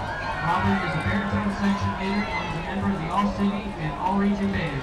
He plans to go on a 2-year mission trip and attend UTA for education. Next is Caitlin Warren, led by her family. Caitlin is a member of the Color Guard, Key Club, and soccer. She plans to attend Sam Houston State University to study criminology. Next is Hannah Whitaker, led by her family. Hannah is a solo and ensemble competitor and a member of the National Honor Society. She plans to attend college and major in social work. Our last senior is Bridger Wiley, led by her family. Bridger is a clarinet player of the band and plans to attend TCC to study zoology. These students have given 4 years of outstanding service to the band and drill team. We thank you for your dedication and long hours of practice to make our programs be as successful as they are. Let's all give them and their families a big round of applause.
Steve Langford and Jay Ryan on the call here.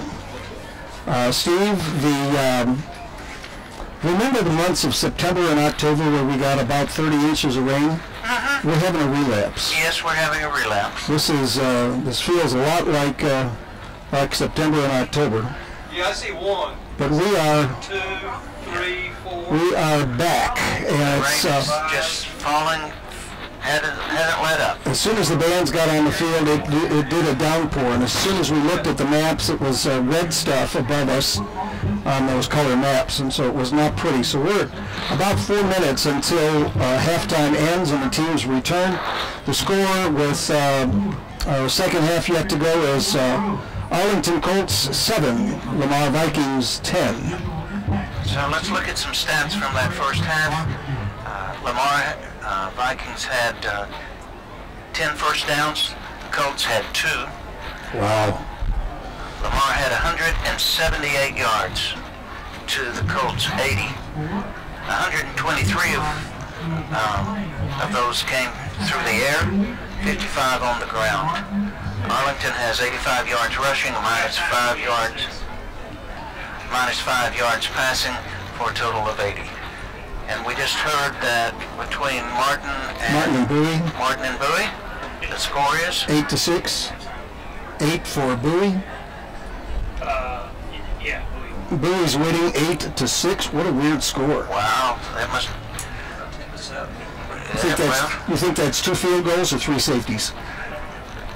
Well, yes. Or touchdown with a 2-point conversion. Who knows? That's, huh?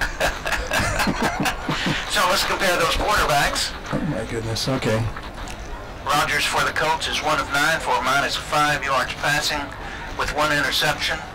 Is completed 9 for 75 yards. It's 75 yards with 1 TD. He's rushed 9 times. That's that one long. Yep, he's rushed 9 times for 75 yards and 1 long TD. And you read my own notes here. Whereas Dawson is 9 for 21, 1 interception, 423 yards. Brady is the leading receiver. He's 5 for 79. And Williams is rushed 10 times for 28 yards and 1 one TD. It's not a strong average, but that TD doesn't hurt.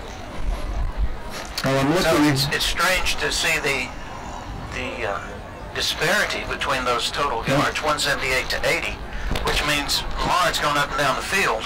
They just didn't put it in the end zone as much. Yep.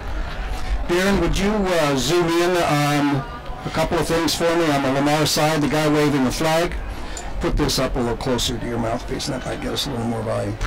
So that person is Yadi Pagan, and Yadi, if you can zoom in on Yadi. No, at the flag at the 50-yard line. 50-yard line. 50-yard line. 50-yard line. 50-yard line. To the left. There you go. Up. Up. There you go. The guy with the flag.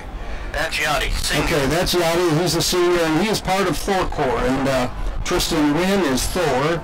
Yadi Pagan, Damian Harris, and Jacob Cowart are the Thor Corps.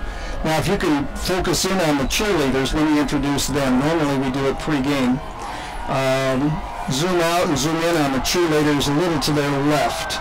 Now they're running towards the tunnel. But it's senior Katie Cook, senior All-American Sarah Crawford, senior Hannah Harris, senior All-American Brittany Stewart, senior Lily Stober, senior Asia Williams, senior All-American Megan Willman, and senior Jalen Wiscombe, All-American Junior Jamie Gannon, Junior Catherine Gear, Junior Martha Izagire, Junior Hannah Coe, Junior Kristen Lackey, Junior All-American Kamari Pippins, Junior Brooke Scott, Junior All-American Madison Young, Sophomore All-American Callie Ballard, Sophomore Mallory Cobb, Sophomore All-American Kylie Rogers, and Sophomore Maddie Shehorn, and Senior All-American Peyton Early, and Senior All-American Caitlin Woods.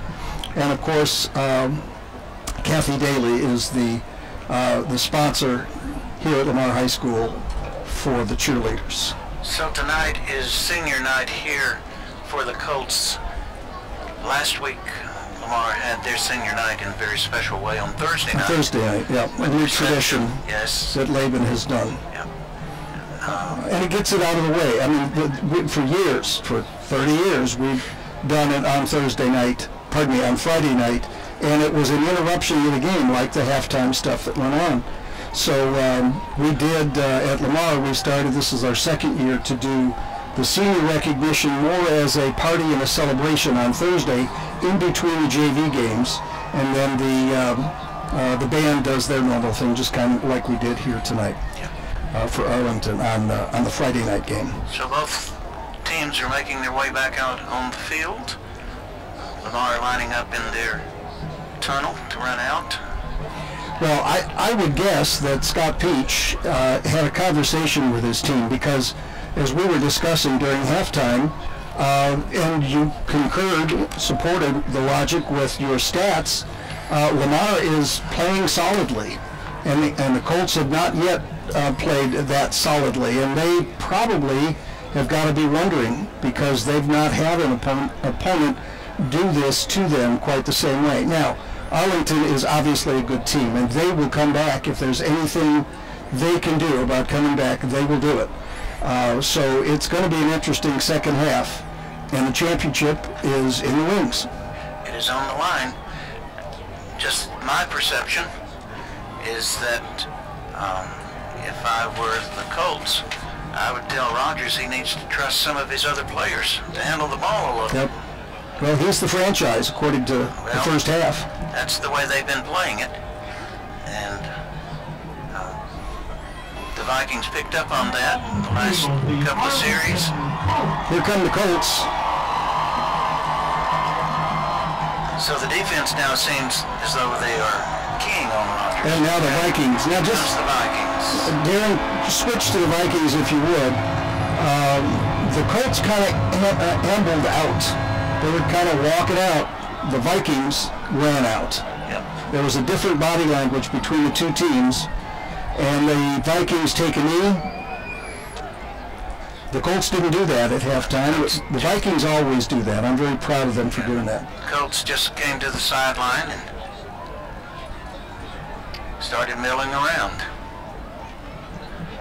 The rain has let up. It's not as bad as it has been. I'm not sure where they're going now. Now they're sending them back in. There must be a lightning warning going on. We need to listen to Jeff Wilskill and see. Yep, the teams are being taken off the field. That's just what we need. So, for the next 15 minutes, what are you going to talk about, Steve? Well, let's see. You think it's going to rain? Oh, let's recap the season. Well, we're missing Terry Gaines. He's over there schmoozing with the school board members. Okay. There's the Lamar team. They're gathering down. They're staying on the field. They're staying on the field, and but the Colts are going into the tunnel. We have not heard Jeff Wilskill make an announcement relative to a lightning warning. And now, let's see. I think the referees are trying to figure it out too. There's a tradition here, they throw tacos on the field. They're throwing, yeah. So if you Tortillas? live on the sidelines, there's a bunch of tacos on the field before you get on the actual field. The soccer part of the field. So zoom in, if you would, Darren, on that huddle on the sidelines with the Vikings. There's some right down there, the 50-yard line. No, stay on the sideline with the Vikings. Now they're walking off the field. Now they're going off. Okay. That's a tradition here. Senior night is taco night, huh? Taco night. Well, senior night last week was Chick-fil-A night. It was. We had the Chick-fil-A Bowl. Chick-fil-A Bowl. Well, it looks like, even though we have not heard from Jeff downstairs yet, that it is a lightning strike warning. He needs to announce that, if he would. Let's see what the referees are... All right. Referees look at the field. Said this field is good to play. You can't call it on that. We've played more than half the game, so they can't call it that way. So we're not sure if there's a lightning issue or not, but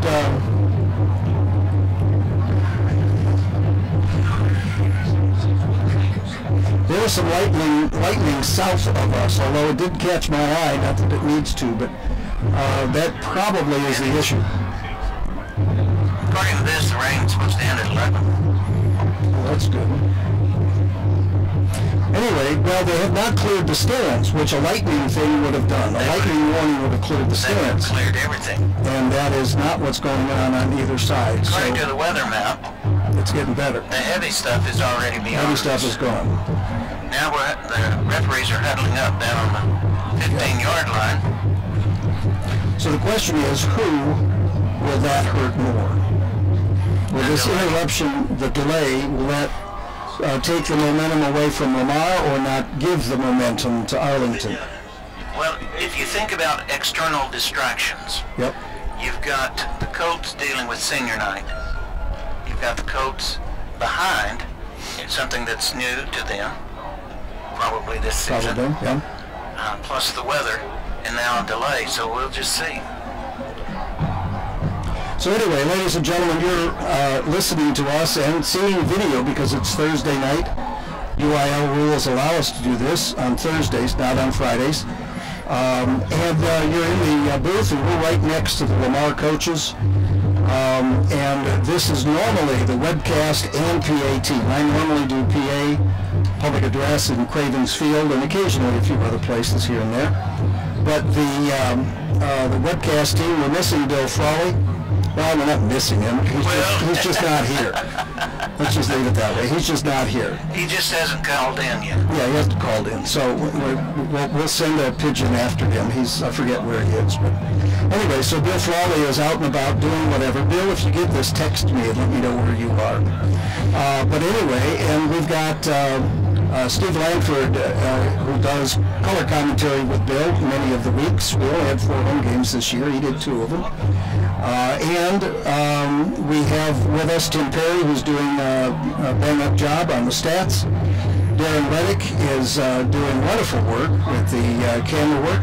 The good news is he's not on a deck freezing in the wind and getting wet. He's here in the booth with us, so we can call out to him and say, hey, do this, do that. He's doing a wonderful job. We have 2 spotters. One is Terry Gaines, and he's a very spotty guy, so that fits. And the other one is Al Qualman, and Al, well, he's pretty spotty too.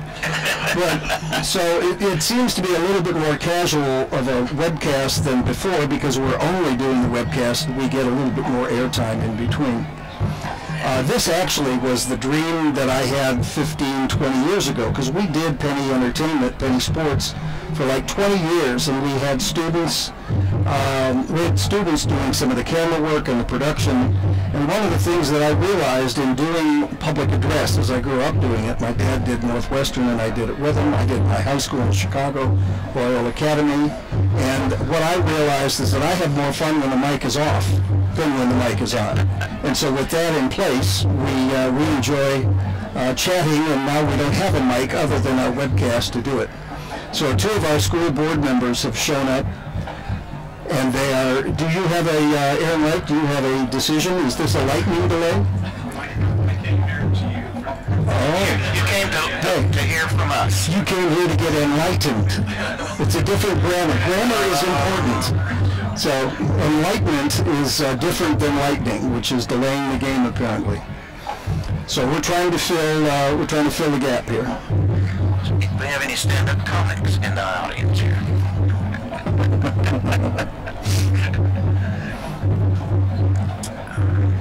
So no, we don't have an idea. They would downstairs. You know who might? Are we in a lightning delay? Yeah. Why don't you somebody go next door and instead of talking to the Lamar coaches? The Lamar coaches thing. See what they say. Well, the Lamar drum line, Darren has aimed the camera at the Lamar drum line over there, and they're having a ball. They're playing around. That reminds me, Steve, of another story, since obviously we've got time. So, first game of the season, Lamar plays the school from Colorado, and I forget what school it was, but they were staying at a hotel in Arlington, and I went over and visited with them to get their rosters and tell them what goes on and so forth. They were just appalled at how all we did was football. We didn't do school, we didn't do studying, we just did football. So we played 5 games that Saturday, and it was 100 degrees in August. And the last game of the season was at Texas Stadium, the one that's now demolished. And I looked over, I was doing the PA at that game, and I looked over across the field, and the Lamar cheerleaders were doing what they're doing now. Dancing, cheering, jumping, having fun with the crowd, etc. And I looked down at the cheerleaders for the Colorado team, and their running back is flat out on a bench holding his own IV bag. And they were late getting to the game because they stopped at every drugstore they could find on the way to get some Pedialyte, and they just absolutely fell apart. They were not prepared for Texas football. No, they had pro coaches, coaches that had played college and pro, and you would think they would have known better not to let their team dehydrate. But anyway, well, the Arlington Colts are going back into their little tunnel over there. Darren, if you want to go the other direction. We don't. And here comes the Vikings. And Lamar's coming out, but yeah, see if they come out with them. Maybe that's it. There was a penalty for a lack of enthusiasm on them as they ran out. A little bit more emphasis. Yeah. Could we turn the lights down? We've got a pretty severe shadow going here. All right. What did they say next door? They still hadn't said anything. Wow. Okay. Well, somebody said something because... All right, well,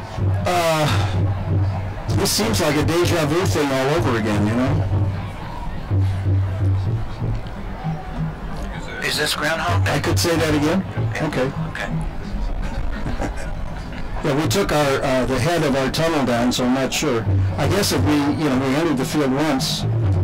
Now the traffic is interesting coming in and out. There's a solid line of traffic coming to pick people up. That's been going on The whole game. for the whole game. All right, Here comes the Colts. Hey, a little bit more pep in their step. They do.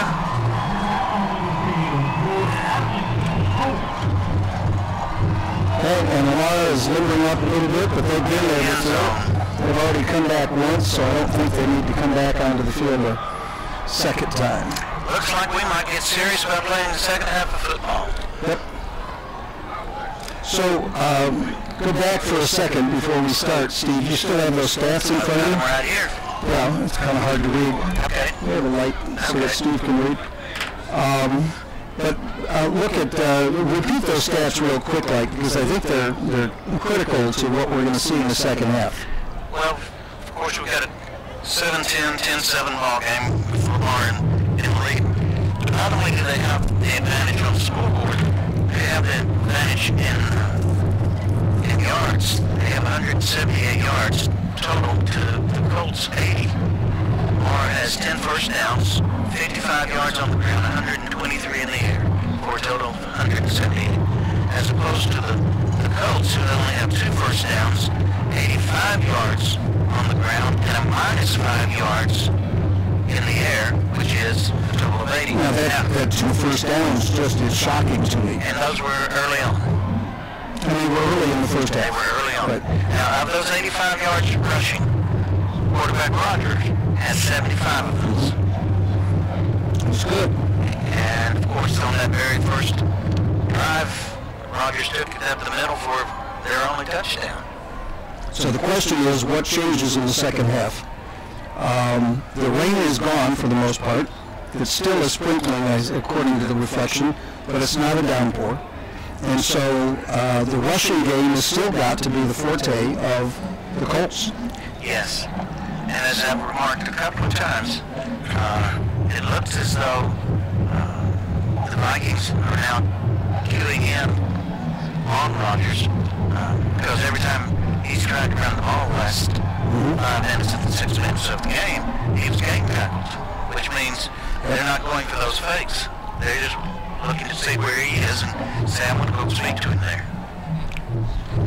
Well, we are about to start the second half. I want to thank all 331 people watching our webcast for joining us. I hope you're nice and dry at home. We are in the press box, but let's have a shout out for all of the people in the stands on both sides. There's still a pretty decent crowd. Good crowd. On both sides of the field. Being senior night, there was an especially strong crowd. Senior night and the district championship. Yep. So what can you ask for? This webcast is brought to you by the Lamar Football Booster Club.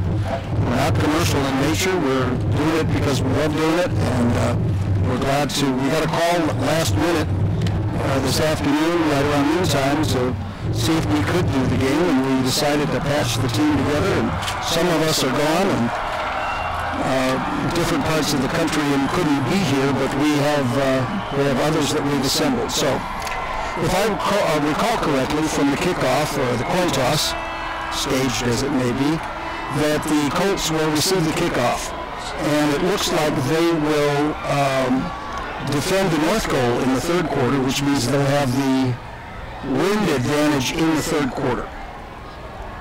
And Lamar will have the wind advantage in the fourth quarter. And if it comes down to field goal, that wind might be a factor. The wind might be a factor. The wind is substantial at the moment. It looks like about 15, 20 miles an hour if you look at the rain up against the light standards. So it's interesting. And here we go with our famous pooch kicker. It'll be Blake Ford, number 81, kicking. And the deep receivers that are standing back at the 15, I would be very surprised if they see a pigskin fly by. There's the pooch. There's the pooch. Short, and it's a fair count. 38-yard line. 38-yard line, and who caught it? Number 3 for the Colts, Kyron White. Are you doing the Colts this half? We appreciate We appreciate the dexterity of being able to do. Yeah, no. Listen to the announcers. The deep guys weren't going to get it. 3-yard kick. All right, 1st and 10. Delay, that is an intentional strategy on Delay's part. Jahari Rogers is in the deep snap. He's got trips right, twins left. He keeps the ball and is not going Gets up to the 40-yard line. anymore. His progress is to the 40, so a gain of 2. Number 33, have you switched back to Lamar? Okay. Number 33 for Lamar is making the charge. Javion Moore making the tackle. Again, design quarterback draw. Terry Gaines is the newbie spotting here in the booth. So here we go with Rogers on in the backfield. And he's throwing the ball wide over the middle. Catch made back to the 40-yard line by number 5. That's 4. Oakland 4. He's brought down by number 33, Moore. So a big gain out to the 40-yard line in Lamar territory. That's one of the few passes he's connected with. It's only his second completion. He's going to throw again. Try pass again. Oh, the screen pass to number 6. And he's going to go. Number 6 brought down. Number 6 on the run. That's Charles Brown. Brought down by number 10, Harold West. On the 7-yard line. 33 yards on the screen pass. It's first and goal for the Colts on the 7-yard line.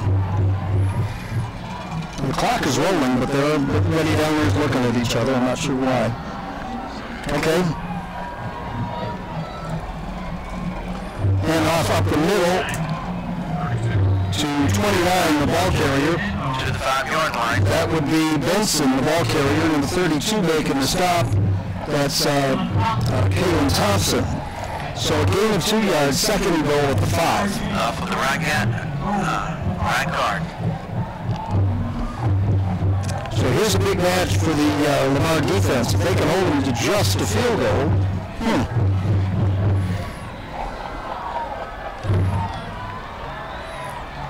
There he goes. Rogers for the touchdown. 5 yards, touchdown, Arlington Colts.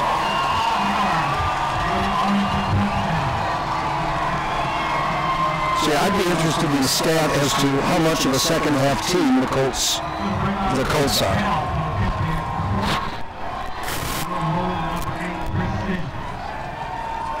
Once again, I don't know why. I have gone silent. You have gone silent. I wasn't moving. So,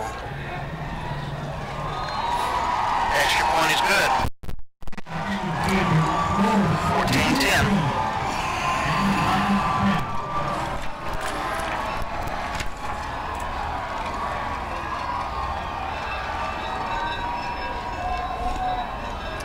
So you want to give this stat? Go ahead. Well, Let him interpret it. No. they can't hear me.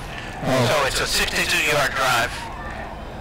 We had 5 plays, 2 of those passing plays, made 2 first downs, 2 minutes, 6 seconds for the touchdown. All right. Can you hear me? Can you hear me now? I guess. I don't know. I don't want that. You don't want to repeat those details? I'm not sure what went wrong just now. All right. Not sure what went wrong. Anyway, we're struggling with some technical difficulties on our sound. Would you Go through it again. turn the volume up and see if it's coming through for me, please, Al? 62-yard scoring drive, 5 plays. Touchdown, 5-yard run by Rogers. Oh, now the punt push kick. Oh. Out of bounds. 82. Interesting play. Okay. Rather than trying to catch it, he knocked the ball out of bounds. Right. All right. Well, we've got audio, Al. Steve, pardon me. We've got audio, and it should be okay.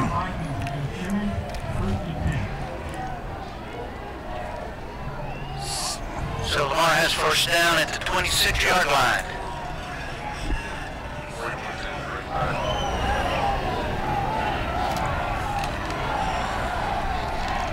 Dawson in the deep snap. Phillips in the backfield. Williams takes the handoff around the left side out to the 29-yard line. Number 20 making the stop for the Colts. That's Caleb Tobias. Pick up 3.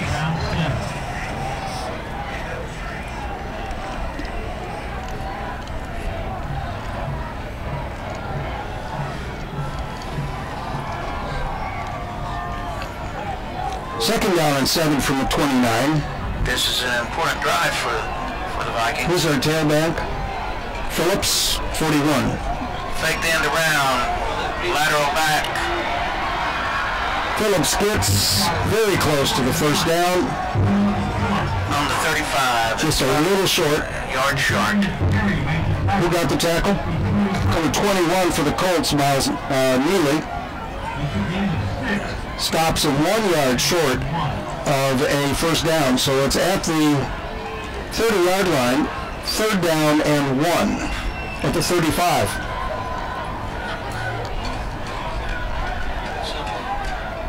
Tailback is Phillips and Dawson. Oh! Make it third down and 6. False start. Right inside. Tackle and guard.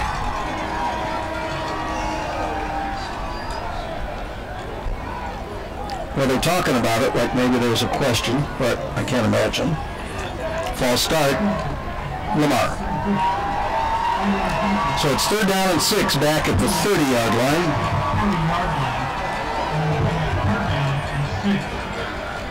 Once again, we're down to just a real light mist at this point. I think the worst of the rain is gone for a few hours or a couple hours. All right, Twins left, single receiver right. Dawson in the shotgun. Phillips the tailback. Dawson back to pass. And he's going to run it. He's run it. He's got the 37-yard line. It's good enough for a first down on Dawson's run. Keep it run. Who's the tackler? Number 1, Tucker Thompson making the stop. That looked like a design draw. What do you guys think? I think that's probably what it was. Yeah. Is that what you called the play to be? Get those wide receivers spread out, defensive backs going down the field. That opens up the middle of the field. First and 10 at the 37, trip receivers right. Up the middle it goes 6. Williams is into cold territory just short of the 45, so it'll be first and 10 Lamar at the 46 of the Colts. 18 yards. Tackled by number 3 White, number 19 McDonald. That's the best run up the middle they've had all night. 17 yards, according to Jeff Rollskill, the announcer downstairs.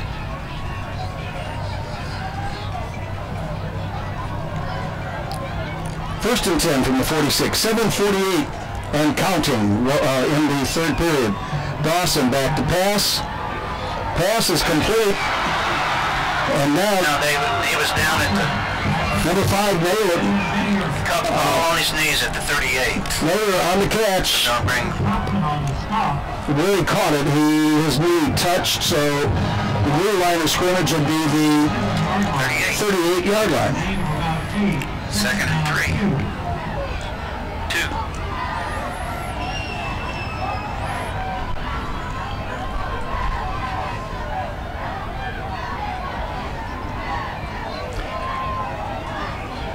Second down and 2 from the 38. Phillips up the middle. No, I'm sorry, Dawson on the kick. 55 making the stop for the Colts. Nice stop. He wasn't fooled at all. He was keyed in. Brian DeClerc. He was tuned in on Dawson from the beginning. He didn't take the fake, and Dawson had no place to go. So it's third down and 4. 1, 2, 3. No, third down and 3. Another big third down, Steve. In motion. Oh, he's going to lose more yards. Dawson on the keep, and he gets sacked. He didn't have time to pitch it to Phillips. So the Arlington defense steps up. Well, they've gone to that play several times now, and the Colts are saying, guess what? We know that one. We'll figure it out. Yeah. All right, it's fourth down and 8. Who's deep? Number 1. Tucker Thompson deep for the Colts. He's standing at the 10. Dawson about to punt. Nice punt. Hits first at the 15. And out of bounds at the 6 or 7. Marking out at the 8-yard At the 8-yard line, it'll be 1st and 10 for the Colts. A nice punt by Dawson. He can punt either way. Did you notice that? The Australian kicks to the north, pardon me, to the east or to the west? Well, the Viking defense has to step up now.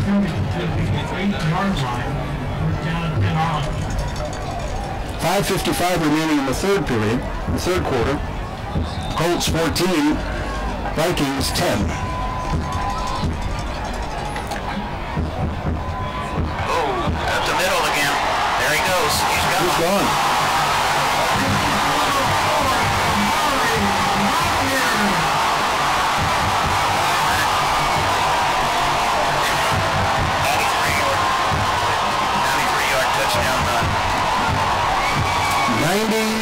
+yard touchdown run by Rodgers. I don't think he's concerned about whether he can pass or not.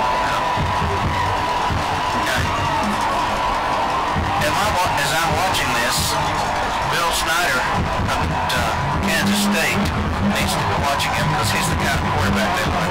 Yep. That is a Bill Snyder play. Snap is back, the kick is up, and it is good. So the Colts 21, Lamar 10. This is that reserve that I think the Colts have pulled deep into their hearts to get going in the second half. Yes, they have. And what they did with that is Rodgers is in the backfield alone. They pull a guard, pull a tackle, and they just create a wedge right up the middle. And he just follows in behind him, and by the time he gets to the second level, there's nobody there. And he turns on the burners. All right, well, Lamar gets the ball. Coming up now, a kick, and once again, the way that Arlington has proceeded is to kick it through the end zone. Last time they did a punch kick. Williams and Gaddis are deep. Kell to kick for the Colts.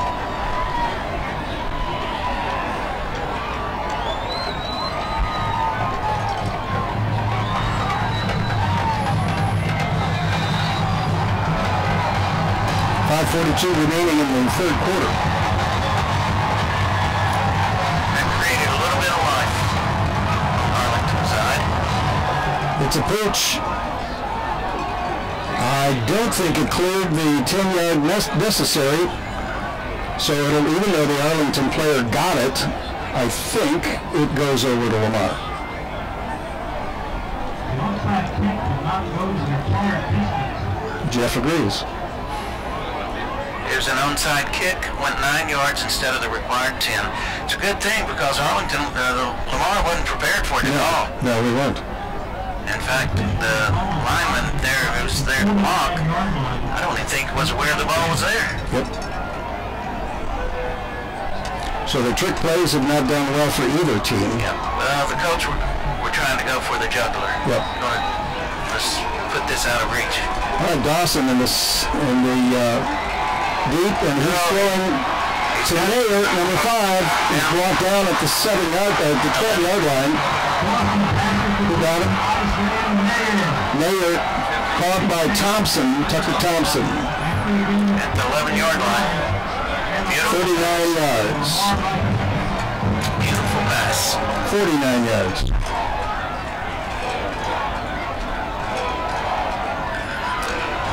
First and 10 at the 11, so they could still get a first down if they needed to thread that needle. Once again, it's Dawson in the shotgun, Brady in motion. Hand off to Phillips, up the middle.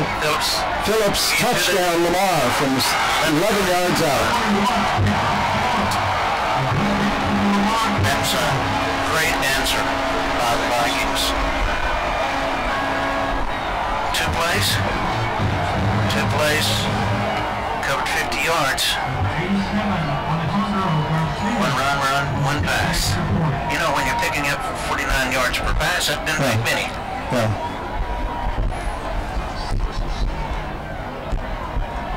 The kick is up, and it is good. It's good.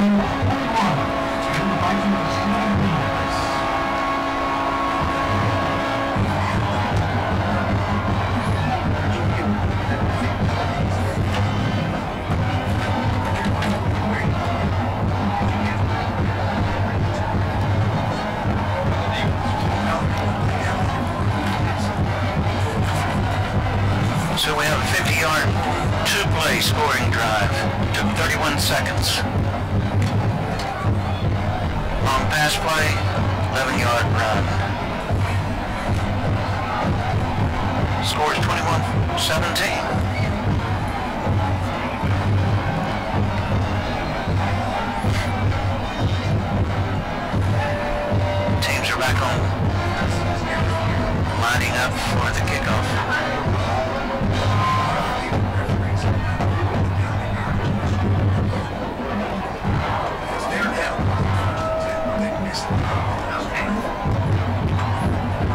All right, so we have Mr. Ford kicking off for Lamar.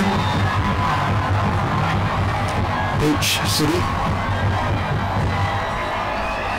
Probably going to about the 30-yard line here.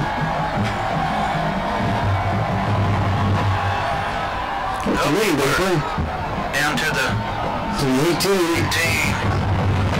It's number 6. Picking up yards, went out on the 28, 29. Number 6, Charles Brown, on the return. So he took it from the 19-yard line, according to the referee, to the 29. to the 29, so 10 yards. First and 10, Colts. This will be a very important possession for Lamar's defense.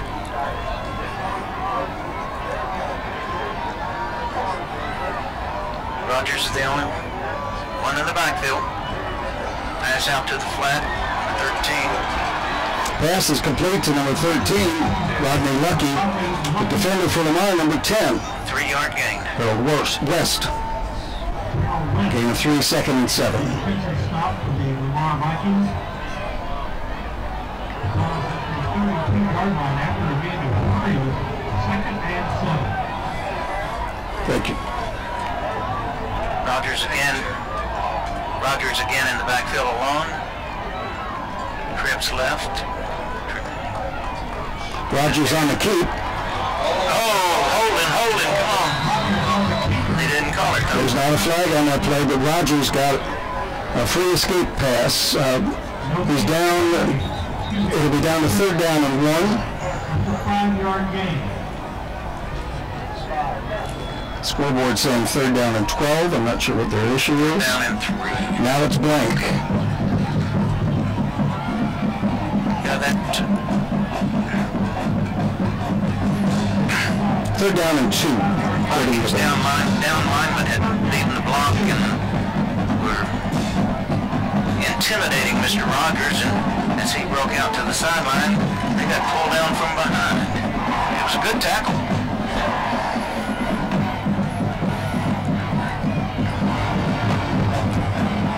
Well, the play clock is not started. I'm not sure why. He just now blew the whistle. Just started it? Okay. Just now blew the whistle. At third down, 3. Rogers in the shotgun, 5 in motion. Rogers keeps it up the middle. He's got the first down. Not a whole lot more, maybe 2 yards. First and 10, Arlington Colts at the 41. At some point, we've got to figure out how to 4 minutes remaining in the third. deal with that same play. It's that wedge up the middle. Rogers running up the backfield. Rogers in the shotgun, trips left. Brewer receivers right, 1 in motion. Here we go again. Fumble on the play. Ball's on the ground.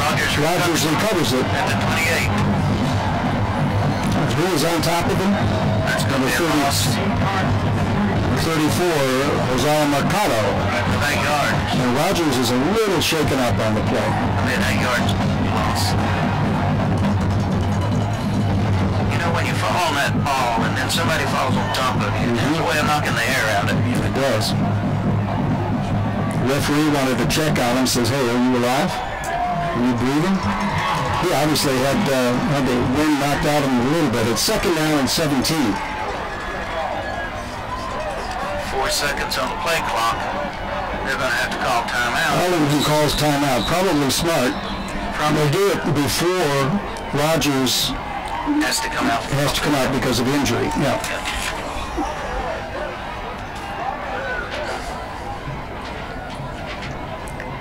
So timeout called by the Colts. Go ahead. That was one of those self-inflicted wounds.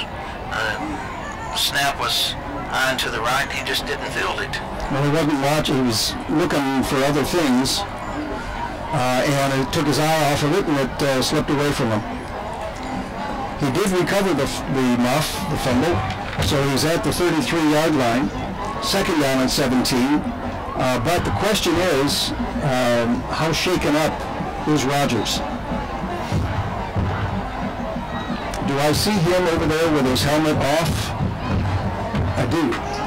In the middle? And a trainer, he has a white band around his head. He's next to that blue-dressed trainer. And there he's putting his helmet on. Okay. He is obviously it has shaken him. He is indeed. Their offense, yes. Isn't he? Yeah, he's the franchise. So let's see how he's doing. In the shotgun, 3 receivers to the far side, to the near side. Here's the snap. And he's going to run. Yep. And he's going to be caught. And he's caught for the gain of 2 yards out to the 35. Defensive end crashed down, wouldn't let him get out wide, and then James Douglas pulled him down. Pulled him down. It's 3rd down and 15.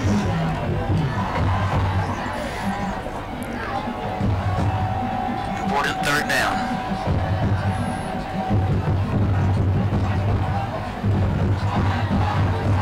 Rodgers in the shotgun. Once again, 3 receivers to the far side, to the near.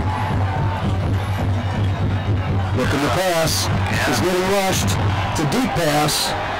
And it's almost picked off, but it was intended for number 13 of the Colts. And that's Rodney Lucky. He was actually behind the 2 defenders right in front of him. And they went up and he overthrew everybody. All right, our kicker is number 34, Kell, deep to punt. 4th down and 15. And is that Gaddis in the deep? Okay. Standing at his own 28-yard line. He kicked it straight. Yep.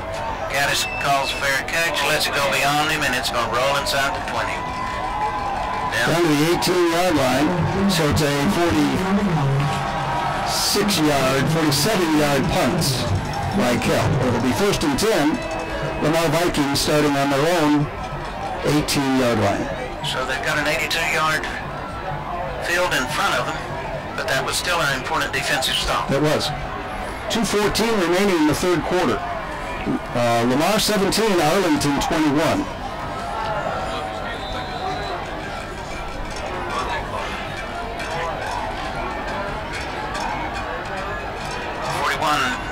Over the right side up to the 20-yard line. Phillips out to the, well, he keeps driving. Keeps driving. Out to the 23-yard line.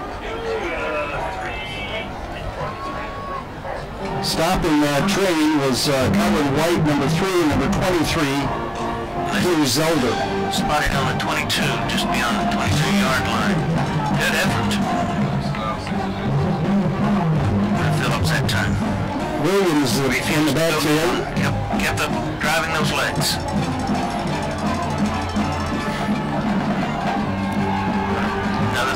He's being rushed. Dawson on the keep, running around. Not going to make much progress. Maybe gain a yard. Pretty close. Yep. There's a pass to this left side across the middle. Everybody was covered. He had to scramble to his right, jump a pile. He did jump a pile, that's right. Out to the 24-yard line. It's 3rd down and 4. So here we go.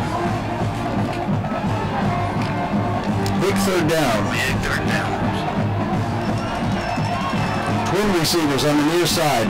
Dawson heads off to Phillips. He's not going to get anywhere. Got up to the 26-yard line. It's going to be 4th. Number 4 is the runner. That is for Lamar. That's Cedric Davis. 3 and out. Punting team comes on. I think that was a play call selection problem while Lamar didn't progress. Yes. Arlington had an answer for all of those plays. Dawson, the punt. It's at the 40-yard line and a roll to go out of bounds on the 34. So from the 26 to the 34 is a 39-yard punt. No return. Colts take over 1st and 10. And the defensive nature of the game is kicking in for the moment. It is. They're depending upon the Vikings defense yet again. 19 seconds left in the third quarter. This is a new position for the Vikings. They're not accustomed to being behind in the fourth quarter. No, they're not. It's that play right up the middle. And no, they're actually going to run the sweep. Sweep, and it's number 8 on the sweep. That is Chris Sims. He is stopped by James Douglas leading the charge. 4-yard gain.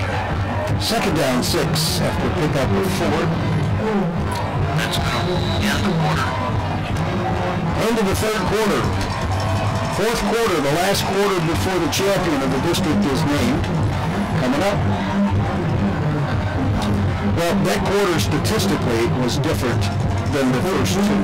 Absolutely. In fact, the Colts probably outgained their first half statistic. Probably all in that one quarter, you're right. Well, they did in one run. In one run, sure. Yeah. They had 80 yards in the first half, and one run was 90.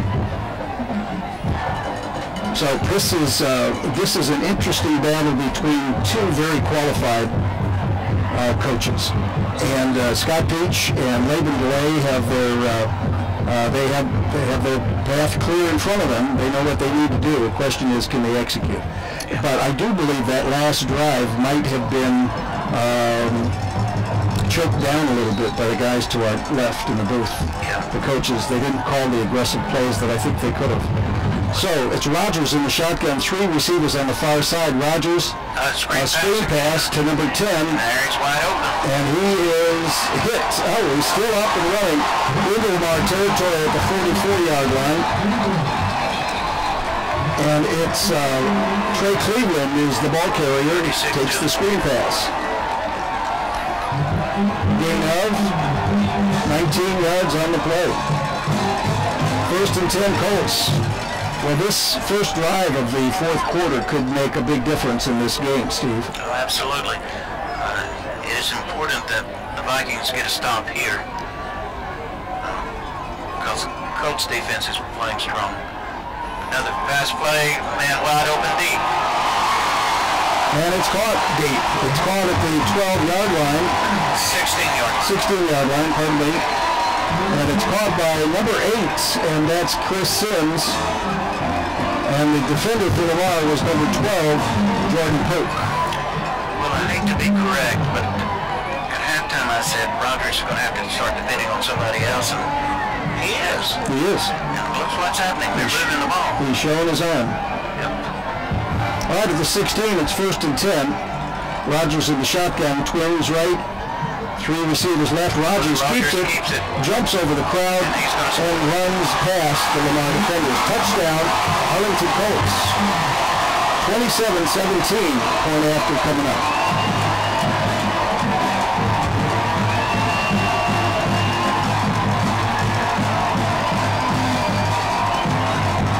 Rogers is running to the sideline. He's pretty happy. He's a happy camper. He is celebrating.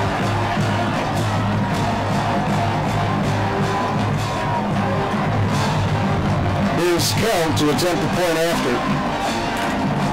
Took a minute, 11 seconds for them to score.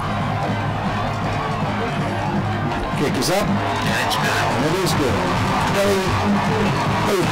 28-17. 11-point game. Vikings got to score 2 touchdowns while holding them.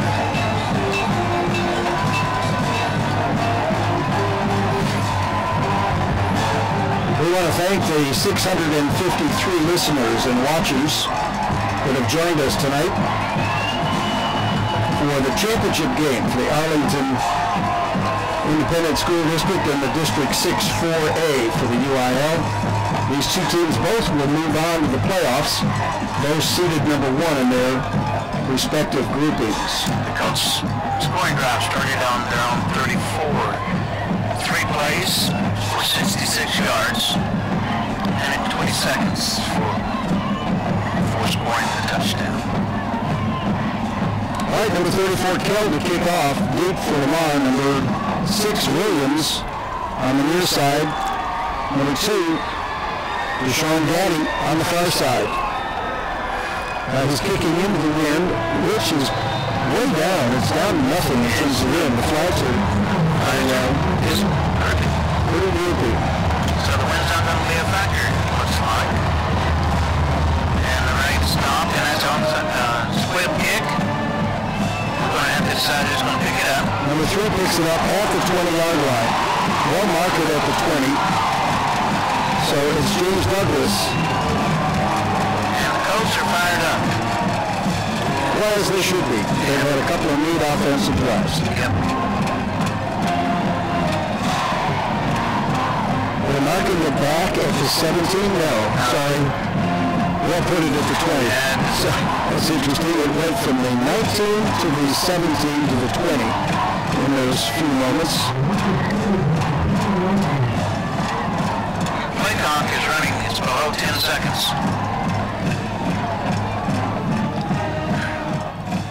4. They just get Crossing the snap is good. Pass is almost completed to Cam Brady. Bounced off his hands. Should have had it, could have had it. Probably a first down. Second down and 10. The defender for the Colts was number 26. Not that he needed it, but it's Ladarian Perry. They were rushing to get that play. Yeah, they were rushing to get it off, and so maybe that contributed to the lack of execution there. The screen pass was intended for Williams, and it was knocked down by number 21 by the Colts, Miles Neely. That was darn close to a pick 6 for the Colts. Yeah, it could have been. Could have been. Third down and 10. We're facing another 3 and out, and that's not good.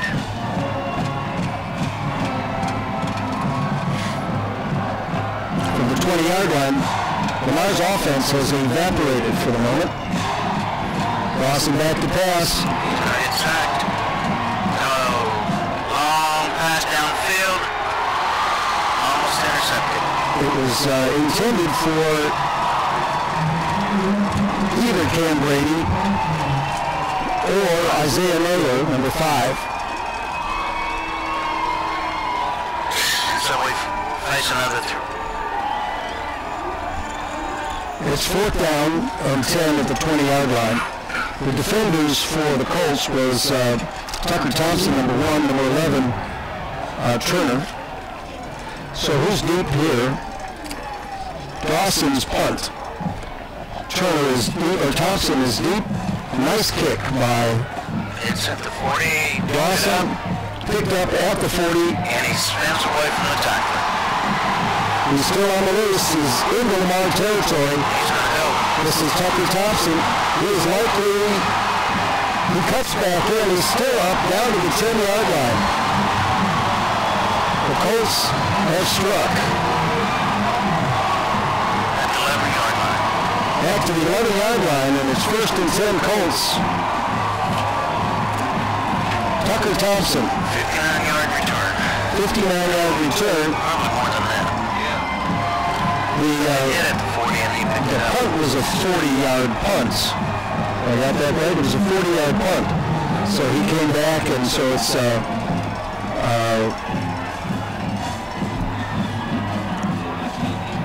it's 11-yard line. 11-yard line. 10 minutes. 1st and 10. 10 minutes remaining. Now the play clock is rolling. It's at 16 and so forth. And the Colts are thinking about it. Rodgers back in the shotgun. He's got a tailback I'm going to usually. go out on a limb here and say he's going to go up the middle. He hands it off up the middle, and it's going to be a touchdown. Number 15 on the carry. It's B.J. Rodgers. Touchdown. 11 yards for the Colts. The 11-yard drive fourth quarter push is what I was afraid of. Yep. 6 yards. And the Colts have demonstrated that, I think, a number of times this season. And Lamar is disheartened. They're not very happy with what has happened to them because they played a heck of a first half. The kick is up, and it is good. We're 35-17 with just under 10 minutes remaining in this ballgame. 2 3 and outs just sets them up. Yep. 60-yard run back. Well, Laban needs to gather the team and make sure their attitude is one of style and class, and I think he'll do that, and I'm sure the Lamar Vikings will do that.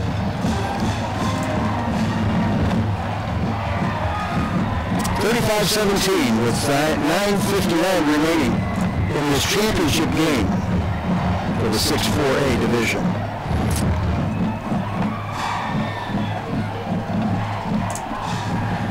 Mr. Moe switched sides at halftime. It did. So what Scott did for his team at halftime worked. It indeed did. Well, to kick off. Those few miscues into the first half where we didn't put points on the board, they're just coming back to haunt us. So Eddie and Williams deep. factor in that Moe too.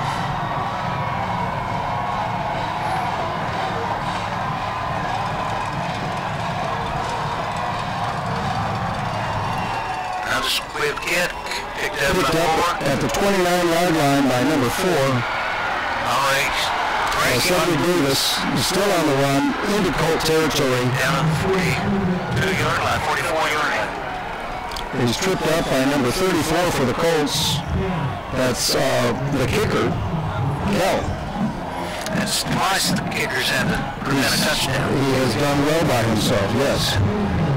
So into Colt territory at the 44-yard line. Dawson in the shotgun. Who's his tailback? Well, we got to get another Phillips. wide receiver in here. Here we go, coming in late. Phillips straight up the middle. Dawson got it. Got it. And Dawson goes down to the 30-yard line for a first down for Lamar. 15-yard run. Fake us all. Flag on the play. 6-8 tag. Offside defense.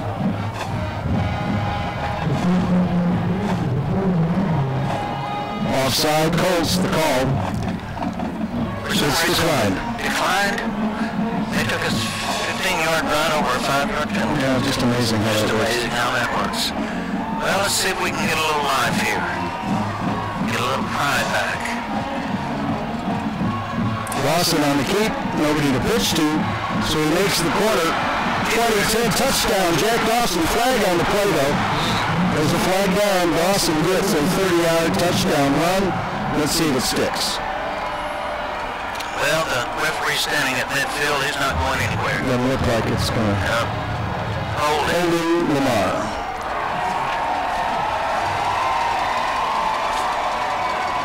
It was nice. It was pretty. Exciting. It's shooting ourselves in the foot. Okay, 10-yard penalty. Throws it back to the 40-yard line. First and 20.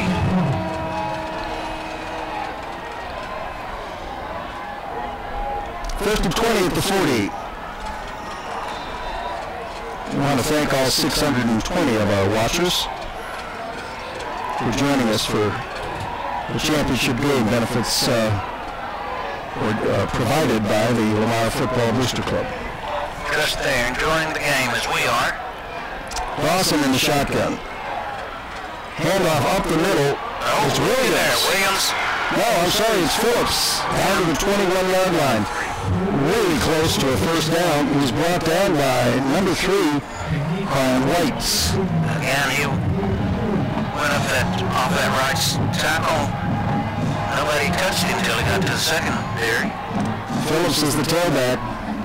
Here goes again. Phillips up the middle. He's got the first down. He's running at the... He's got the... He's down at the 5-yard line. Tripped up by 19. Is that what I heard? Number 19. Thought he was going in. Tavion McDonald. Yes, he's a sophomore. I thought he was going in, and someone caught that shoe. Took his foot out from under him. So from the 5, it's first and goal for Lamar. Up the middle again. Nope. Dawson Coots. Dawson touchdown, Lamar.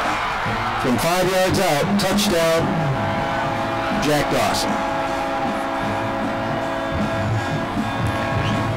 That's an impressive answer.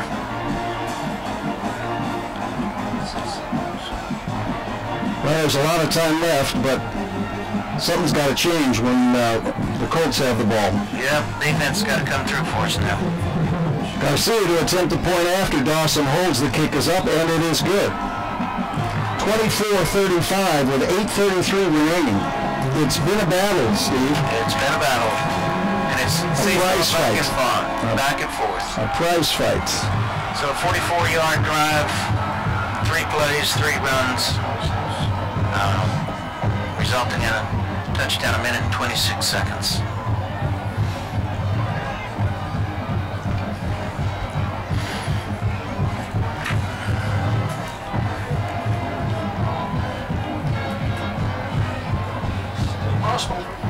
Still possible. Well, the wind is picking up a little, according to the flags. Flags are back a little. Blake Ford to kick off to Puchoff. Why don't they call it Puchoff? There you go.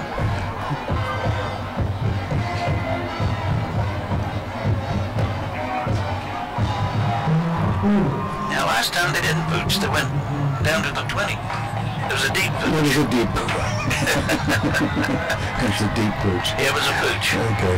Well, a pooch nonetheless. A pooch is a pooch. All right, here's the kick. It's a high and deep kick. Back. It'll hit at the 10 and go out the side of the end zone, so it'll be a touchback. To the 25 then. Colts were not expecting that. No, they weren't. They didn't have anybody that deep. So if that's a deep pooch or a light pooch, was the onside kick that didn't go 10 yards, was that an unpooch? Must have been an unpooch. An unpooch, okay. Football terminology is just amazing. It is raining again. Thank you, Terry Gaines, a meteorologist in the crowd. So here we go. He stuck his hand out the window and felt the water. Rodgers in the shotgun. Up there, He keeps Rodgers. it. Yep, doing that same play. And he gets 5-6 yards, depending on where they mark it. Gonna mark it. Probably 5 yards. They're going to mark it at the 34. So 4 yards. It'll be second down and 6 at the 29. You could look at that as a win. He only got 4 yards instead of 94. Instead of 94. Like he did. He is good. But he is the franchise. They got to be careful with him. Yep. What year is he? Do we know? So he's a senior? Yep. Yep. Oh! That was flags on the play. False start. That was a broken. Offside. He's a junior. That was a broken play one way or another there. It didn't work. False start, Arlington. So Rodgers is a junior. He's a junior. Well, good for him. We get to watch him for another year. Just like Dawson is a junior. Two pretty good quarterbacks. Yep, very definitely. So why are they not moving it back? Have we declined it? I'm not sure why the ball hasn't moved. It was a false start. Oh, it is back 5. That's right, it did. All right, so it's back to the 24-yard line. Second down and 11. He's actually going to throw. Nope. Oh, came back underneath. Catch is called good by number 13. The 35. And that's Rodney Lucky at the 35, so that gives him a first down. Must have gotten his hands underneath it. Darren, you haven't gotten that instant replay figured out yet, have you? No, okay. Yeah, well, I'll read the book next week. 683 people have joined us. We thank you for doing that. compliments of the Lamar Football Booster Club. And here's Rogers on the kick. Yep. And he is brought down at the 40-41 yard line inbound, so the clock is rolling. A tap on the back from the defender, James Douglas. It's a nice run, Rogers. 40-yard line. There's some rivalries going on here, but there's also some camaraderie. And some mutual respect. Yep. Mutual respect. 5-yard gain. 2nd and 5. 15, 13, 12, 11, 10 seconds on the shot clock, on the play clock. So they better get moving. 7, 6, 5. Shotgun back to Rogers. Blitz from the corner. There's that screen again. Screen is good to number 10. He escapes. I think he's brought out of bounds. 39 By number 10, 10 on 10. So it's Cleveland on the catch from the screen. Brought down by West for Lamar. 20 yards. 1st and 10 Colts. They run that play extremely well. They've got blockers out there, like 2 blockers for every 1 defender. Well, the rain's coming down a little bit harder at this point. You can see it on the track and in the lights. Rogers in the shotgun, triple receivers on the far side, duo on the near side. Man in motion. Rogers on the keep. He evades and then sits down inbounds to let the clock roll at the 35. 5-yard gain. Gain of 5. 2nd down and 5. Smart clock management to let that clock roll.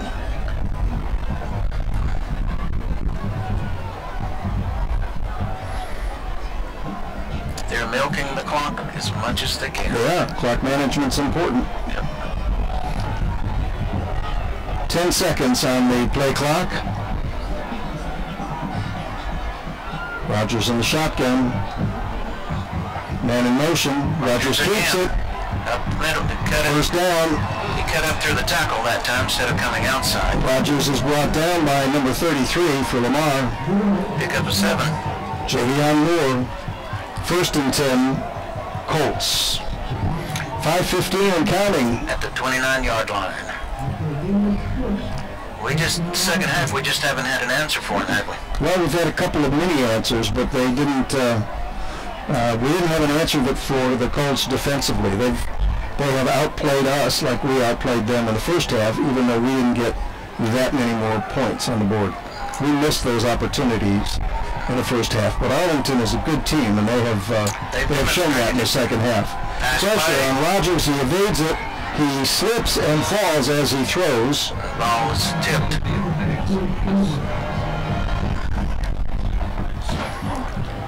It stops the clock at 4:42.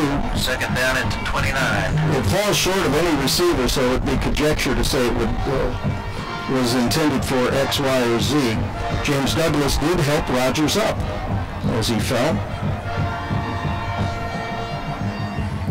Lots of substitutions on the Colts part with wide receivers. 10 seconds on the play clock. Trying to keep those hands dry.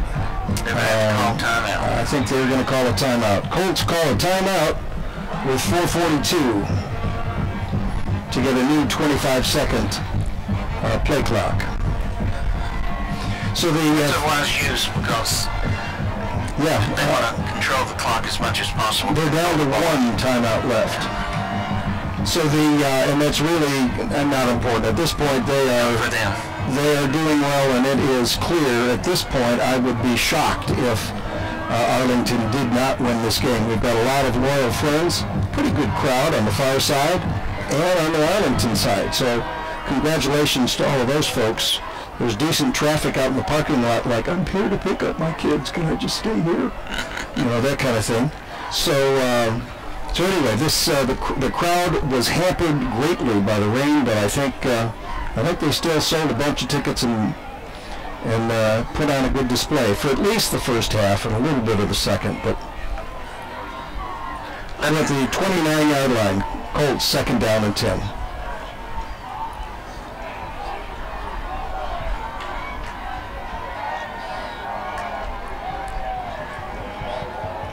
Rogers in the shotgun again.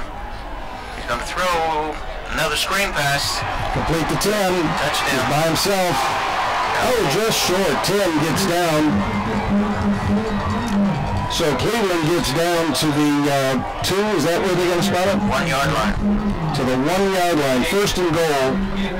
28 yards on the screen pass That little screen to Cleveland from Rogers. Clock is rolling. A little bit of clock management here. Let's get it all the way down as far as they can.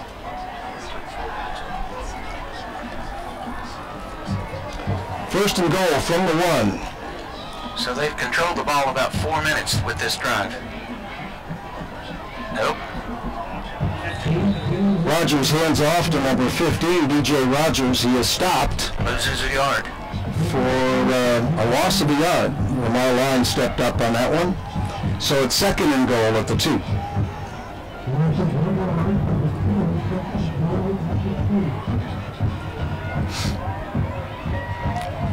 .340 and counting. They're not going to leave Lamar any time on the clock. Not much time on the clock at all when the possession turns here. 3 seconds. They took the ball over. Ooh, up the middle again. Rogers up the middle again, short. He gets that 1 yard back, so it's going to be third and goal from the 1. When the Colts took this ball for this drive, it was 8 minutes, and then we're down to 3. About to go under 2. Under 3. 3 minutes remaining in the game.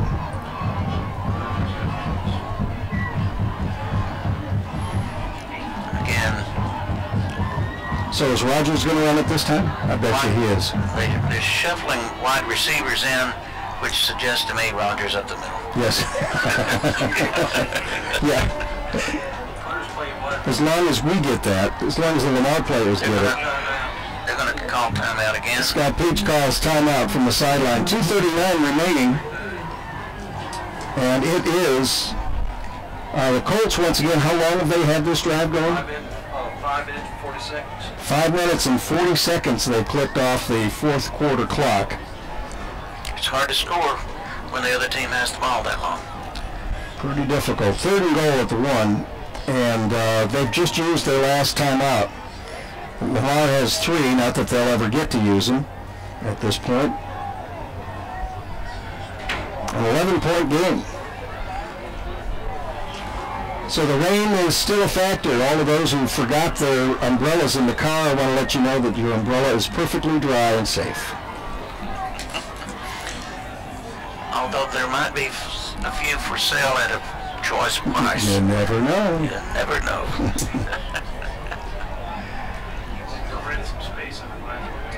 Oh, yeah. Okay. 2:39. The Colts third down and goal at the 1. And I would bet you. Look at those big old boys at center and those 2 guards and Yep. tackle. Some big boys. Oh, they're going to go out wide, and they. Oh, He didn't make it. So Rogers takes it. It's now 4th and goal. And the Lamar Line stopped him short. And they don't have a timeout to make. To call. Who called the timeout? Timeout called by Lamar. Why'd they do that? Well, I guess they want to save whatever time they can. Because the Colts could run it down to right about 2 minutes. Yeah. And not score. And, Have the ball right there. yeah, and have them not score and give them a 99-yard opportunity. So, and do the Colts kick a field goal? I don't know. Well, if they kick a field goal, it makes it, well, it's a 2-score game, but it'd make it a 2-touchdown game. Yep.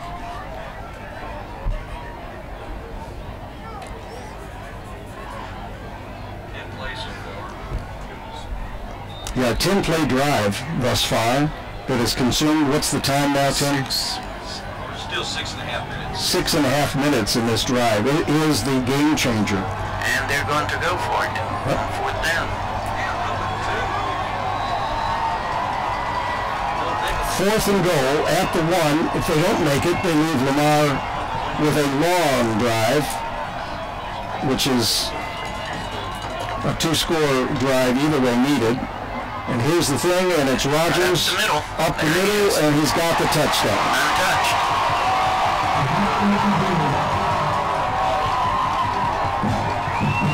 Tell me about that scoring drive, Steve.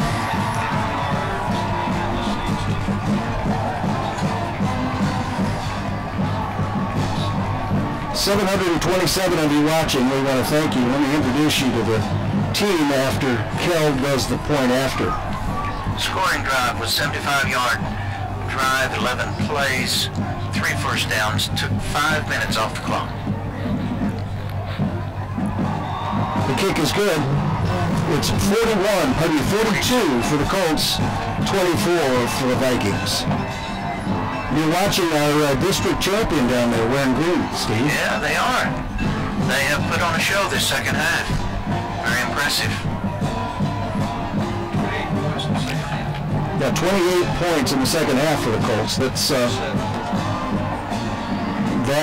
versus 7 for the Vikings. No. Was that? We had 10 first half. So we've 14. We've scored 2 touchdowns.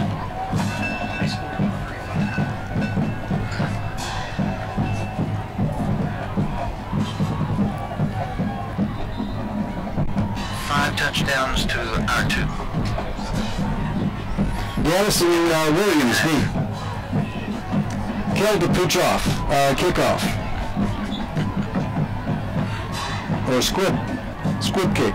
Probably come up with a new term for squib. Yeah, those are squibbies. Squibby pooch. There's a squib pooch.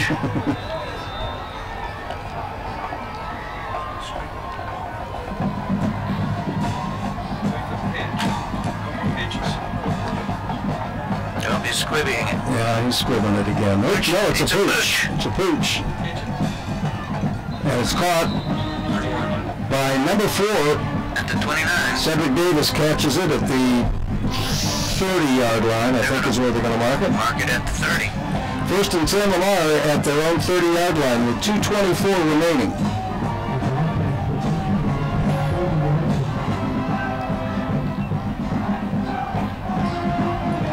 As impressive as the Colts scoring has been in the second half, that ball control there equals it. Yep. Because that took Lamar out of the game. Dawson in the shotgun, 3 wide receivers on one side. And he dropped the ball. Number 17 was the intended receiver, Hunter Harris. Had it in his hand, started to turn, ball didn't come with it. Started running before he had the ball. Second down and 10. Good news is it only took up 4 seconds. Vikings may be a little bit distracted right now.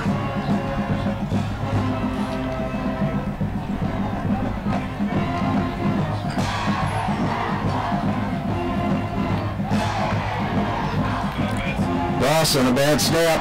He is now scrambling about. Oh, he got the ball away. He does get the ball away and does get the pass off. And an 8-yard gain. Out to the 38-yard line, so there's a flag down in the backfield, probably holding against Lamar. Personal foul, roughing the passer. 15 to it. That had 15 yards to it. The snap was low. He basically dribbled it off the ground, then tried to look for someplace to run. So that's a 15-yard penalty on top of that. That will move the line of scrimmage. Start at 30, 38. Into Colt territory, into the 47-yard line of the Colts. Dawson back. Pass is complete to number 5, Mayer. Stopped by Tucker. Thompson, number 1. 6-yard gain. Clock's rolling, 1:53. Dawson, second and 4. Dawson back to pass. Screen pass over to the right side. Get out of bounds. Out of bounds. Williams on the catch. 28-yard line. Number 19 chasing him out of bounds. That's Atavion McDonald.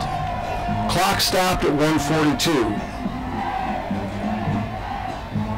At the 28-yard line.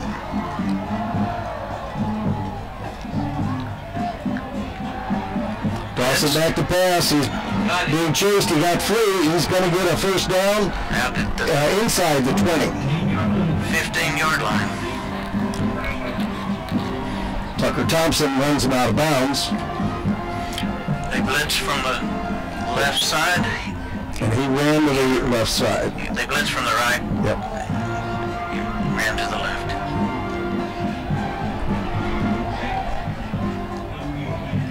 He's a smart player. Wide receiver sweep.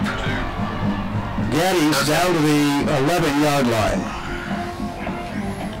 Run out of bounds by number 21 for the Colts. That's Miles Neely.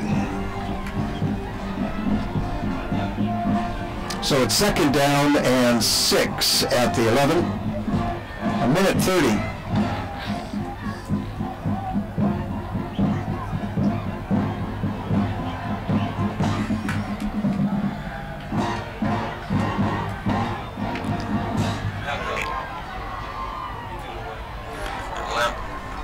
Pass intended for Gaddy.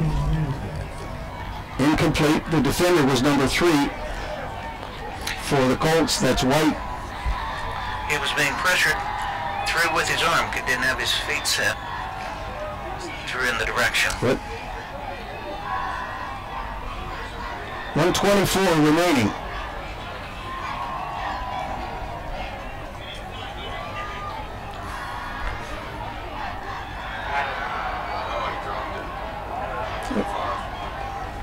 Mayer bobbles the catch, drops it in the end zone. Pass into the end zone. He went up over the defender, but couldn't bring it down. Tucker Thompson, the defender. All right, it's 4th down and 6. This is the proverbial ball game right here. They've got to get 6 yards. Dawson back. He's going to run it himself. He's going to make it. And he is going to make the first down. The question is, do they give him the touchdown? No. 1:07 remaining. Out of bounds. It's first and goal at the 1. Inside the 1, actually. Inside the 1-yard line.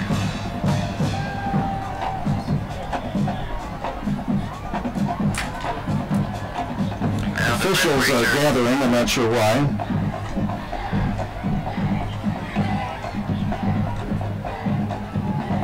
It's like he's talking to us, but we can't hear him.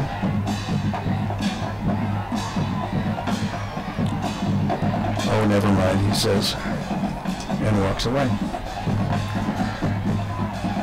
Okay, play clock is cranked. Clock is at 1:07. This is a nice statement by Lamar that, hey, we still got something going here.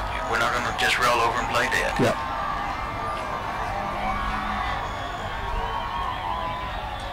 Touch. Ooh, knocked it down. Pass intended for number 11,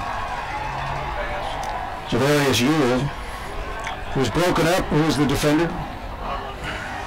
11. The defender was also, so it was 11 on 11. Turner, the defender. So it's second and goal at the 1. Minute 4 remaining.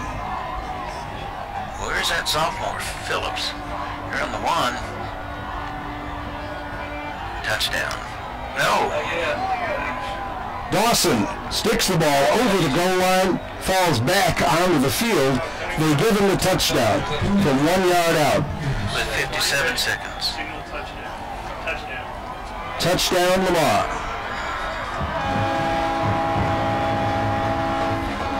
The Lamar horn is going off. That's a nice drive to keep their momentum into the playoffs, don't you think? Absolutely.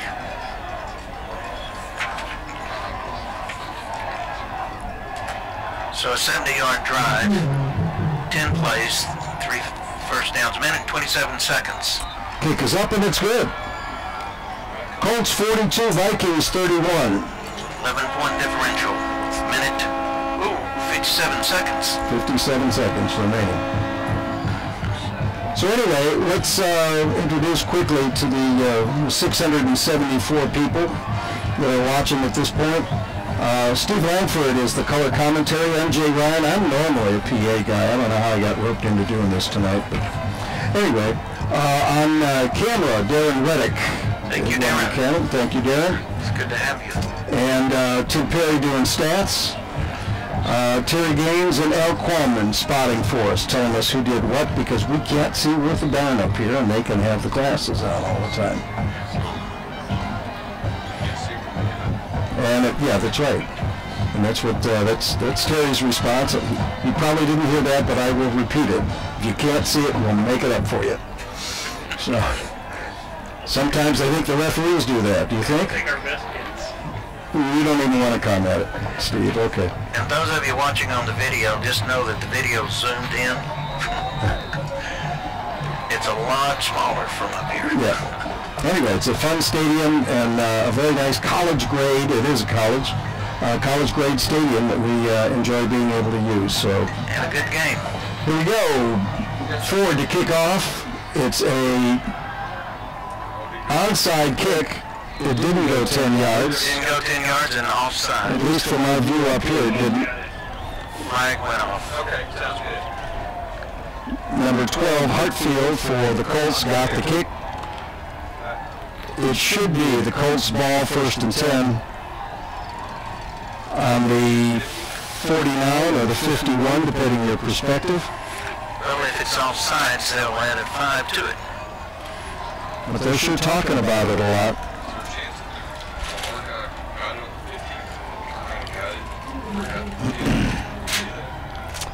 It has to go 10 before you can touch it. Lamar can't touch it until it crosses the 50. And they're going to mark off the 5 yards offsides. There's the flag. They didn't call what it was, but we can assume. All right. 44-yard line. 56 seconds remaining from the 44-yard line, another 5-yard penalty. And I think that Rogers is going to take a knee and his stats will go down a little. Flag on the play. Listen up my numbers. Unsportsmanlike, I would guess. That is the case, yes. Against Lamar. Against Lamar. 4. A little bit of jawing after that play. Oh, I hate to see that. Because they've had a good season. They've been played strong. That's the rivalry popping up, though. That's the spirit. Don't lose it.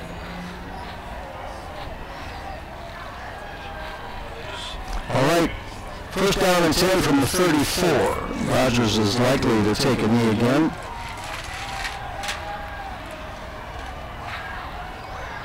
He is, and he does. Clock rolls. 2 more timeouts by Lamar if they care to use them. They're apparently not going to use them. So, ladies and gentlemen, zoom back a little there, Darren. You're looking at the celebration for the championship, which has now been officially won in 10 seconds from now by the Arlington Colts. Final score, 42 for the Colts, 31 for the Vikings. They both go off to the playoffs, both seeded number 1 in their respective big and small divisions, and we shall see. So, So, let me ask the question.